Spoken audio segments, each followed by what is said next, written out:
ನೋವಾದಾಗ ಏನ್ ಮಾಡ್ತೀರಾ? ಒಬ್ಬೊಬ್ರು ಒಂದೊಂದ್ ಥರದಲ್ಲಿ ಅದನ್ನ ಪ್ರೊಸೆಸ್ ಮಾಡ್ತೀರಾ. ಆದ್ರೆ ಆ ನೋವಾದದನ್ನ ಯಾವತ್ತಾದ್ರೂ ಒಂದ್ಸತಿ ನಾವು ಸಂವೇದನಾಶೀಲರಾಗಿ ಅಳದೆ, ಕೂಗಾಡದೆ, ರಂಪಾಟ ಮಾಡದೆ, ಮಾತು ಬಿಡದೆ, ಜಗಳ ಆಡದೆ ಕನ್ವೆ ಮಾಡೋ ಪ್ರಯತ್ನವನ್ನ ಒಮ್ಮೆ ಮಾಡಿ ನೋಡಿ. ನಮ್ಗೆ ಆ ಕ್ಷಣಕ್ಕೆ ಅದನ್ನ ಸಹಿಸ್ಕೊಳಕ್ ಆಗದೆ ಅದೇ ನೀವು ಹೇಳ್ದಂಗೆ ಸೈಲೆಂಟ್ ಟ್ರೀಟ್ಮೆಂಟು, ಸುಮ್ಮನಿದ್ ಬಿಡ್ತೀವಿ, ಮಾತು ಬಿಟ್ಬಿಡ್ತೀವಿ, ಅಥವಾ ಜಗಳ ಆಡ್ತೀವಿ, ಅಥವಾ ಮೂರನೇ ವ್ಯಕ್ತಿ ಹತ್ರ ಹೇಳ್ತೀವಿ. ಮನೆಗೆ ಬಂದು ಈಗ ಬಾಸ್ ಮೇಲೆ ಜಗಳ ಬಂದ್ರೆ ಮನೇಲಿ ಬೇಜಾರಾದ್ರೆ ಮನೇಲಿ ಹೇಳ್ತೀವಿ, ಮನೇಲೆ ಈಗ ಒಬ್ಬರ ಮೇಲೆ ಬೇಜಾರಾದ್ರೆ ಇನ್ನೊಬ್ರ ಹತ್ರ ಹೇಳ್ತೀವಿ. ಹೆಂಗ್ ಮಾಡಿದ್ಲೋಳು ಗೊತ್ತಾ ಈ ತರ ಹಿಂಗೆ, ಅಥವಾ ಅವ್ನು ಹೆಂಗ್ ಮಾಡ್ದ ಗೊತ್ತಾ, ಅಥವಾ ಈ ತರ. ಸೊ ಇಲ್ಲೆಲ್ಲ ಏನಾಗತ್ತೆ ಅಂತಂದ್ರೆ ಇದು ಯಾವ್ದು ಸೊಲ್ಯೂಷನ್ ಕೊಡೋದಲ್ಲ. ಈಗ ನಿಮಗೆ ನೋವಾಯ್ತು, ಹೆಂಗಸ್ರು ಏನ್ ಮಾಡ್ಬಿಡ್ತಾರೆ, ಹತ್ತು ಬಿಡ್ತಾರೆ. ಅವ್ರು ಅಂದ್ಕೊಳ್ಳೋದೇನು, ನಾನು ಸಮಾಧಾನ ಮಾಡ್ಕೋತಿದ್ದೀನಿ, ಹತ್ತು ಅದನ್ನ ಹೇಳ್ಕೊಂಡು ನಾನ್ ಸಮಾಧಾನ ಮಾಡ್ಕೋತಿದ್ದೀನಿ ಅಂತ. ಬಟ್ ಅದ್ ಏನಾಗತ್ತೆ ಗೊತ್ತಾ, ಈಗ ನೀವು ಒಂದ್ಸತಿ ಹತ್ತಾಗ ಸರಿ, 2 ಸತಿ ಹತ್ತಾಗ ಸರಿ, ಪದೇ ಪದೇ ಆ ಅಳುವಿನ ರೂಪದಲ್ಲಿ ಬರ್ತಾ ಹೋದಾಗ ಕೊನೆಗೆ ನಿಮ್ಮ ಅಳುವಿಗೆ ವ್ಯಾಲ್ಯೂನೇ ಇಲ್ಲ. ಅಯ್ಯೋ ಇದೇ ಗೋಳು, ಮನೆಗೆ ಬಂದ್ರೆ ಸಾಕಪ್ಪ ಇದೇ ಗೋಳು, ಹೊರಗೋಗ್ಬಿಡೋಣ, ಮನೇಲಿ ಆದಷ್ಟು ಅವಾಯ್ಡ್ ಮಾಡೋಣ, ಬರುವಾಗ ಬೇಕಂತಾನೆ ಲೇಟ್ ಆಯ್ತು ಅಂತ ಹೇಳಿ ಬಂದು ಸೀದಾ ಮಲ್ಕೋಬಿಡೋಣ. ಈ ತರ ಸನ್ನಿವೇಶಗಳು ಯಾಕೆ ಬರುತ್ತೆ ಅಂತಂದ್ರೆ, ಪ್ರತಿ ಸತಿ ನಾವು ನಮ್ಮ ಇಮೋಷನ್ಸ್ ಹೇಳ್ಕೊಳ್ಳೋದಕ್ಕಲ್ಲ ಆ ಸನ್ನಿವೇಶ ಬಂದಿದ್ದು, ಹೇಳ್ಕೊಳ್ಳೋ ರೀತಿ ತಪ್ಪಾಗಿದ್ದಕ್ಕೆ. ಅಥವಾ ಈಗ ಗಂಡಸರಾದ್ರೂ ಅಷ್ಟೇ, ಈಗ ಮನೇಲಿ ಹೆಂಗಸ್ರಿಗೆ ಯಾವಾಗ್ಲೂ ಕಂಪ್ಲೇಂಟ್ ಇರುತ್ತೆ, ನಮ್ಮ ಮನೆಯವ್ರು ಕೇಳಿಸ್ಕೊಳ್ಳೋದೇ ಇಲ್ಲ, ನಾನು ಹೇಳಿದ ಅರ್ಥನೇ ಮಾಡ್ಕೊಳ್ಳೋದಿಲ್ಲ, ಸಮಯನೇ ಕೊಡೋದಿಲ್ಲ ನಮ್ಗೆ, ನಾವೇನ್ ಹೇಳಿದ್ರು ಅವ್ರಿಗೆ ತಲೆ ಒಳಗೆ ಹೋಗೋದಿಲ್ಲ, ನೆನ್ಪಿಟ್ಕೊಳ್ಳೋದಿಲ್ಲ, ಅರ್ಥ ಮಾಡ್ಕೊಳ್ಳೋದಿಲ್ಲ, ಅವ್ರದ್ದೇ ಲೋಕದಲ್ಲಿ ಇರ್ತಾರೆ ಅಂತ ಹೆಂಡ್ತಿದ್ ಕಂಪ್ಲೇಂಟ್ ಇರುತ್ತೆ. ಯಾಕೆ ಅಂತಂದ್ರೆ, ನೀವು ನಿಮ್ಮ ತಲೆಯಲ್ಲಿ ಎಷ್ಟು ಜವಾಬ್ದಾರಿ ನೀವು ಹೊತ್ಕೊಂಡಿದ್ದೀರಾ, ಯಾವ್ಯಾವ ಟೆನ್ಷನ್ ನಿಮ್ ತಲೆಯಲ್ಲಿ ಓಡ್ತಾ ಇದೆ, ಯಾವ ಲೋನ್, ಯಾವ EMI, ಯಾವ ಇನ್ವೆಸ್ಟ್ಮೆಂಟ್ ನಿಮಗ್ ತಲೆಯಲ್ಲಿ ಟಾರ್ಚರ್ ಕೊಡ್ತಿದೆ ಅನ್ನೋದನ್ನ ನೀವ್ ಯಾವತ್ತೂ ಬಾಯಿ ಬಿಟ್ಟು ಹೆಂಡತಿ ಎದುರಾಗ್ಲಿ ಅಮ್ಮನ ಎದುರಾಗ್ಲಿ ಹೇಳ್ಕೊಳ್ಳೋದೇ ಇಲ್ಲ. ಅದನ್ನ ತಲೆಲೇ ಇಟ್ಕೊಂಡು ಆ ತಲೆ ಫುಲ್ ಅದು ಓಡ್ತಿರತ್ತೆ ಒಳಗಡೆ. ನೀವು ಹೊರಗಡೆಯಿಂದ ಅವಳು ನೋವು ಹೇಳ್ಕೊಂಡ ಹ್ಞೂ ಅಂತೀರಾ, ಅಥವಾ ಇನ್ನೊಂದ್ಸತಿ ಅಂತೂ ಹೂನು ಅನ್ನಲ್ಲ. ಆಕೆಗೆ ಆಯ್ತು ಬಿಡಿ, ನಿಮ್ಗೆ ಟೈಮೇ ಇರಲ್ಲ ನನ್ನ ಬಗ್ಗೆ, ನಾನು ಹೇಳಿದ್ ಕೇಳಿಸ್ಕೊಳಕ್ ನಿಮ್ಗೆ ಇದೇ ಇಲ್ಲ ಅಂತ ಮತ್ ಕೋಪ ಮಾಡ್ಕೊಂಡು ಹೋಗ್ಬಿಡ್ತಾಳ ಅವಳು. ಅದ್ರ ಬದಲು ನಿಮ್ಮೊಳಗೆ ಯಾಕೆ ಅದ್ ನಿಮ್ಗೆ ಕೇಳಿಸ್ಕೊಳಕ್ ಆಗ್ತಿಲ್ಲ, ಅಥವಾ ನಿಮ್ ತಲೆ ಒಳಗೆ ಏನು ಓಡ್ತಾ ಇದೆ ಅನ್ನೋದನ್ನ ಒಂದಿನ ಆದ್ರೂ ಕುತ್ಕೊಂಡು ಹೇಳಿ ನೋಡಿ. ಸಮಾಧಾನದಿಂದ ಹಿಂಗ್ ಯೋಚನೆ ಬರ್ತಾ ಇದೆ, ಈ ಯೋಚನೆಯಲ್ಲಿ ಇದ್ದೀನಿ, ಈ ಸ್ಟ್ರೆಸ್ ಅಲ್ಲಿ ಇದ್ದೀನಿ, ಈ ತರ ನನಗೆ ಅನ್ನಿಸ್ತಾ ಇದೆ. ಅಥವಾ ಈಗ ಮಹಿಳೆ ಆದ್ರೂ ಅಷ್ಟೇ, ಈಗ ಒಂದಿಷ್ಟು ವಿಷಯದಲ್ಲಿ ಅವಳಿಗೆ ತುಂಬಾ ನೋವಾಗಿರುತ್ತೆ. ಅದು ಎಂತ ವಿಷಯ ಇರ್ಬೋದು, ಈಗ ನಾ ಮೊನ್ನೆ ಫಂಕ್ಷನಿಗೆ ಹೋಗಿದ್ದೆ, ನಿಮ್ಮ ಅತ್ತಿಗೆ, ನಿಮ್ಮ ನಾದ್ನಿ, ಮತ್ತೊಬ್ರು ಏನೋ ಹೇಳ್ಬಿಟ್ರು, ಅಥವಾ ಯಾವ್ದೋ ಆಗ್ಬಿಟ್ರು. ಆ ಗಂಡಸಿಗೆ ಅದು ಸದ್ಯಕ್ಕೆ, ಯಾಕಂದ್ರೆ ಅವರ ತಲೆಯಲ್ಲಿರುವಂತಹ ದೊಡ್ಡ ವಿಷಯದ ಎದುರುಗಡೆ ಅದು ಏನೂ ಅಲ್ಲ. ಅಯ್ಯೋ ಅವ್ರು ಹೇಳ್ಕೊತಾರ ಬಿಡು, ಅವ್ರು ಇರೋದೇ ಹಂಗಲ್ವಾ ಅಂತ ಅವ್ರಿಗೆ ಚಿಕ್ಕ ವಿಷಯ. ಯಾಕಂದ್ರೆ ಅವ್ರ ತಲೆಯಲ್ಲಿ ಅದಕ್ಕೂ ದೊಡ್ಡದು ಇನ್ನೇನೋ ಯೋಚನೆಯಲ್ಲಿ ಇರ್ತಾರ ಅವ್ರು. ಆದ್ರೆ ಈಕೆಗೆ ಅದೇ ದೊಡ್ಡ ಪ್ರಪಂಚ ಆಗಿರತ್ತೆ, ಅದೇ ತುಂಬಾ ದೊಡ್ಡ ವಿಷಯ ಆಗಿರುತ್ತೆ, ಸ್ವೀಕಾರ ಮಾಡಕ್ ಆಗದೆ ಇರೋದು. ಆ ಕ್ಷಣಕ್ಕೆ ಅವಳಿಗೆ ಬೇಕಾದದ್ದು ಸೊಲ್ಯೂಷನ್ ಅಲ್ಲ, ಅಥವಾ ಆ ಕ್ಷಣಕ್ಕೆ ಅವಳಿಗೆ ಬೇಕಾದದ್ದು ನೀವು ಹೋಗಿ ಅವಳನ್ನ ರಿಪೇರಿ ಮಾಡ್ಲಿ ಇನ್ನೊಬ್ಳನ್ನ ಅಂತ ಅಲ್ಲ. ಆ ಕ್ಷಣಕ್ಕೆ ಓ ಹೌದಲ್ವಾ, ಎಷ್ಟು ಹೇಳ್ಬಿಟ್ರಲ್ವಾ, ಇಷ್ಟ ಹೇಳಿದ್ರೆ ಸಾಕಾಗಿರುತ್ತೆ ಅವ್ರಿಗೆ ಅಷ್ಟೇ. ಆದ್ರೆ ನಿಮಗೆ ಅಷ್ಟೇ ಹೇಳಕ್ಕೂ ತಾಳ್ಮೆ ಇರಲ್ಲ. ನಿಮ್ಗಿಂದ ಅವ್ರು ಬಯಸೋದೇನು ಆ ಕ್ಷಣಕ್ಕೆ, ಹೌದಲ್ವಾ, ಹಂಗೆಲ್ಲ ಅಂದ್ಬಿಟ್ರಲ್ವಾ, ಏನು ನೀವು ಹುಡ್ಗಿರ್ ಗಾಸಿಪಿಂಗ್ ಮಾಡಾಗ ಅಷ್ಟೇ, ಓ ಹೌದೇನ್ರಿ ಇದ್ರಲ್ಲೇ ಆಗೋದು. ಅರ್ಧಕ್ಕರ್ಧ ಅವ್ರಿಗೆ ಸಮಾಧಾನ ಆಗ್ಬಿಡುತ್ತೆ, ಒಬ್ರಿಗೊಬ್ರು ಗೋಳು ಹೇಳ್ಕೊಂಡಾಗ ಹೌದು ಕಣ್ರಿ ಅಂದ್ರೆ ಆಯ್ತು ಅಲ್ಲಿಗೆ. ಸೊಲ್ಯೂಷನ್ ಯಾರಿಗೂ ಬೇಕಾಗಿಲ್ಲ. ನೀವು ನೋಡಿ, 2 ಆಂಟಿಯರ್ ಗಾಸಿಪ್ ಮಾಡ್ತಾ ಇದ್ರೆ ಅಲ್ಲಿ ಯಾರಿಗೂ ಸೊಲ್ಯೂಷನ್ ಬೇಕಾಗಿರಲ್ಲ. ಇವ್ರ ಮನೆದಷ್ಟು ಗೋಳು ಹೇಳ್ಕೊಳ್ಳೋದು, ಇವ್ರ ಮನೆದಷ್ಟು ಗೋಳು ಹೇಳ್ಕೊಳ್ಳೋದು, ಇವ್ರ ಮನೆ ಗೋಳು ಹೇಳ್ಕೊಳ್ಳೋಕೆ ಇವ್ರು ಹೌದ್ರಿ ಪಾಪ ರೀ, ನೀವೆಷ್ಟು ಒಳ್ಳೆಯವರು, ನಿಮ್ಗೆ ಪಾಪ ಹಿಂಗಾಗ್ಬಾರ್ದು. ಆಮೇಲೆ ಇವರಷ್ಟು ಗೋಳು ಹೇಳ್ಕೊಳ್ಳುವಾಗ ಅವ್ರು ಹೌದು. ಇಲ್ಲಿ ಯಾಕೆ ಅವ್ರು ಅಷ್ಟೊತ್ತು ಗಾಸಿಪಿಂಗ್ ಮಾಡ್ತಾ ಇರ್ತಾರೆ? ಸೊಲ್ಯೂಷನ್ ಕಂಡುಹಿಡಿಯೋದಕ್ಕಲ್ಲ. ಅವ್ರಿಗಲ್ಲಿ ಒಬ್ರು ಎದುರುಗಡೆಯಿಂದ ಹೌದು ಅಂತಿದ್ದಾಗ ಒಂದೇನೋ ಸಮಾಧಾನ ಸಿಗತ್ತೆ, ಮನ್ಸು ಹಗುರ ಆಗತ್ತೆ. ಸೊ ನಿಮ್ಗೆ ಕಂಪ್ಲೇಂಟ್ ಇರತ್ತಲ್ವಾ ಗಂಡಸರಿಗೆ, 3 ಹೊತ್ತು ಆಚೀಚೆಯವ್ರ ಜೊತೆ ಕುತ್ಕೊಂಡು ಎಲ್ಲ ಗೋಳು ಹೇಳ್ಕೊಳ್ತಿರ್ತಾಳೆ. ಸುಮ್ನೀರು ಯಾರಿಗೆ ಹೇಳ್ಕೊಡ್ಬೇಡ ಅಂದ್ರು ಕೇಳೋದಿಲ್ಲ. ಫ್ರೆಂಡ್ಸ್ ಹತ್ರ, ಬೆಸ್ಟ್ ಫ್ರೆಂಡ್ ಹತ್ರ, ಕಸಿನ್ ಹತ್ರ, ಅಥವಾ ಅಕ್ಕಪಕ್ಕದವ್ರ ಹತ್ರ, ಫ್ರೆಂಡ್ ಯಾರ ಹತ್ರ ಆದ್ರು ಸಿಕ್ಕವ್ರ ಹತ್ರ ಎಲ್ಲ ನಂಗೆ ಈ ಸಮಸ್ಯೆ, ಅಥವಾ ಹಿಂಗಾಯ್ತು ಹಂಗಾಯ್ತು ಹೇಳ್ತಾರೆ. ನಿಮ್ಗೆ ಇರಿಟೇಟ್ ಆಗತ್ತೆ. ಅವ್ರು ಯಾಕೆ ಹಂಗೆ ಹೇಳ್ತಾರೆ ಅಂತಂದ್ರೆ, ನೀವು ಅದನ್ನ ಒಂದ್ಸತಿ ಓ ಹೌದಲ್ವಾ ಅಂತ ಹೇಳೋದು ಕೇಳಿಸ್ಕೊಳ್ಳಲ್ಲ. ಸೊ ನೆಕ್ಸ್ಟ್ ಏನ್ ಮಾಡಿ ಅಂತಂದ್ರೆ, ಮನೆಯಲ್ಲಿ ಎಲ್ಲಾ ಗಂಡಸರಲ್ಲಿ ವಿನಂತಿ, ನಿಮ್ಮ ಹೆಂಡತಿಯರೋ ಅಮ್ಮನೋ ಮಕ್ಕಳು ಏನೋ ಒಂದು ಹೇಳ್ದಾಗ ನೀವು ಫಸ್ಟ್ ಓ ಹೌದಲ್ವಾ ಅಂತ ಕೇಳಿ ಸಾಕು, ಸೊಲ್ಯೂಷನ್ ಬೇಡ. ಹೌದಲ್ವಾ ಅನ್ನೋದನ್ನ ಭಯ ಹಾಕೊಂಡು ಹೋಗಿ. ಏನ್ ಹೇಳಿದ್ರೆ ಏನನ್ಬೇಕು? ಹೌದಲ್ವಾ. Very good. ನೋಡಿ, ಎಲ್ಲ ಭಯ ಹಾಕ್ಬಿಟ್ರು ಅಲ್ವಾ. ಹಾಗೆ ಹೆಂಗಸರು ಏನಾಗತ್ತೆ, ಈಗ ಮನೆಯಲ್ಲಿ ಒಂದು ವಿಷಯಕ್ಕೆ, ಯಾವುದೋ ಒಂದು ವಿಷಯದ ಬಗ್ಗೆ, ಒಂದು ಇನ್ವೆಸ್ಟ್ಮೆಂಟ್ ಬಗ್ಗೆನೋ ಏನೋ ಒಂದು ಅಥವಾ ಒಂದು ಲೋನ್ ಮಾಡೋದ್ರ ಬಗ್ಗೆನೋ ಹೊಸದ್ರ ಬಗ್ಗೆನೋ ಗಂಡಸು ಯೋಚನೆ ಮಾಡಿ ಮನೆಗೆ ಬಂದು ಹೇಳ್ತಾನೆ, ನಾನು ಇದು ಮಾಡೋಣ ಅಂತಿದ್ದೀನಿ, ಹಿಂಗೆ ಇನ್ವೆಸ್ಟ್ ಮಾಡೋಣ ಅಂತಿದ್ದೀನಿ, ಅಥವಾ ಈ ತರ ಒಂದು ಲೋನ್ ತಗೊಳ್ಳೋಣ ಅಂತೀನಿ. ಈಕೆಗೆ ಅದ್ರ ಬಗ್ಗೆ ಹೆಚ್ಚಿನ ಮಾಹಿತಿ ಗೊತ್ತಿರೋದಿಲ್ಲ, ಬಟ್ ಅದು ರಿಸ್ಕ್ ಅನ್ನೋದು ಮಾತ್ರ ತಲೆಯಲ್ಲಿರುತ್ತೆ. ಆ ಕ್ಷಣಕ್ಕೆ ಅವಳು, ನೀವು ಮತ್ತೆ ಏನಾದ್ರು ಸಾಲಾಗಿಲ್ಲ ಅಂತ ಹೋದ್ರೆ, ಮತ್ತೆ ಇನ್ನೇನಾದ್ರು ಇನ್ವೆಸ್ಟ್ಮೆಂಟ್ ಅಂದ್ರೆ ನಾನು ಮನೆ ಬಿಟ್ಟು ಹೋಗ್ಬಿಡ್ತೀನಿ, ಹೀಗೆ ತಾನೆ ಹೆಚ್ಚಿನವ್ರು ಹೇಳೋದು. ಆಲ್ರೆಡಿ ಇದಿಷ್ಟಿದೆ, ಮತ್ತಿನ್ನೊಂದು ಹಂಗಿದೆ, ಈಗಲೇ ನೀವು ಟೆನ್ಷನ್ ಇಷ್ಟು ತಗೋತೀರಾ, ಮತ್ತೆ ಇನ್ನ ನೀವು ಟೆನ್ಷನ್ ಇದಾಗ್ಬಿಡತ್ತೆ, ಆಗಲ್ಲಪ್ಪ, ಬೇಡವೇ ಬೇಡ ಅಂತ ಒಂದೇ ಸತಿ ಹೇಳ್ಬಿಡ್ತೀರ. ಅದ್ರ ಬದಲು ದಯವಿಟ್ಟು ಎಲ್ಲ ಮಹಿಳೆಯರು ಕೇಳಿದ ತಕ್ಷಣ ನೀವೇನ್ ಅನ್ಬೇಕು, ಒಳ್ಳೆ ಐಡಿಯಾ ಅಂತ ಹೇಳಿ. ಅಲ್ಲಿ ಗಂಡಸರಿಗೆ ಈಗೋ ಸ್ಯಾಟಿಸ್ಫ್ಯಾಕ್ಷನ್ ಆಗತ್ತೆ. ಫಸ್ಟ್ ಗಂಡಸು ಒಂದು ನೋಡಿ, ನಿಮ್ಮ ಮನೆಯ ಗಂಡನೋ ಅಣ್ಣನೋ ಅಪ್ಪನೋ ಒಂದು ವಿಷಯ ತಂದು ನಿಮ್ಮ ಎದುರು ಹೇಳ್ತಿದ್ದಾರೆ ಅಂದ್ರೆ ಅದ್ರ ಹಿಂದೆ ಅವ್ರು ತುಂಬಾ ರಿಸರ್ಚ್ ಮಾಡಿರ್ತಾರೆ. ಅಟ್ಲೀಸ್ಟ್ ಆ ಎಫರ್ಟ್ ಮೇಲಾದ್ರೂ ನಿಮ್ಮ ನಂಬಿಕೆ ಇರ್ಬೇಕು. ಯಾಕಂದ್ರೆ ಅವರು ನಿಮ್ಮದೇ ಗಂಡ, ನಿಮ್ಮದೇ ಅಪ್ಪ, ನಿಮ್ಮದೇ ಅಣ್ಣ ತಮ್ಮ ಏನೋ ಆಗಿರ್ತಾರೆ. ಸೊ ಅವರು ಸುಮ್ನೆ ಏನೋ ಒಟ್ರಾಶಿ ಮಾಡಕ್ ಸಾಧ್ಯತೆ ಕಡಿಮೆ, ಇಲ್ಲ ಅಂತಲ್ಲ, ತುಂಬಾ ಕಡಿಮೆ. ನಿಮ್ಮ ಹತ್ರ ಬಂದು ಹೇಳಿದ್ದಾರೆ ಅಂದ್ರೆ ಅಲ್ಲಿ ತನಕ ಸುಮಾರು ಅದ್ರ ಬಗ್ಗೆ ರಿಸರ್ಚ್ ಮಾಡಿರ್ತಾರೆ. ಆ ನಂಬಿಕೆನ ನಾವು ನಮ್ಮ ಫ್ಯಾಮಿಲಿ ಮೆಂಬರ್ಸ್ ಬಗ್ಗೆ ಇಟ್ಕೋಬೇಕು. ಫಸ್ಟ್ ಒಂದು ಓ ಚೆನ್ನಾಗಿದೆ ಅಂತ ಹೇಳಿ. ಏನ್ ಹೇಳ್ಬೇಕು ಫಸ್ಟು?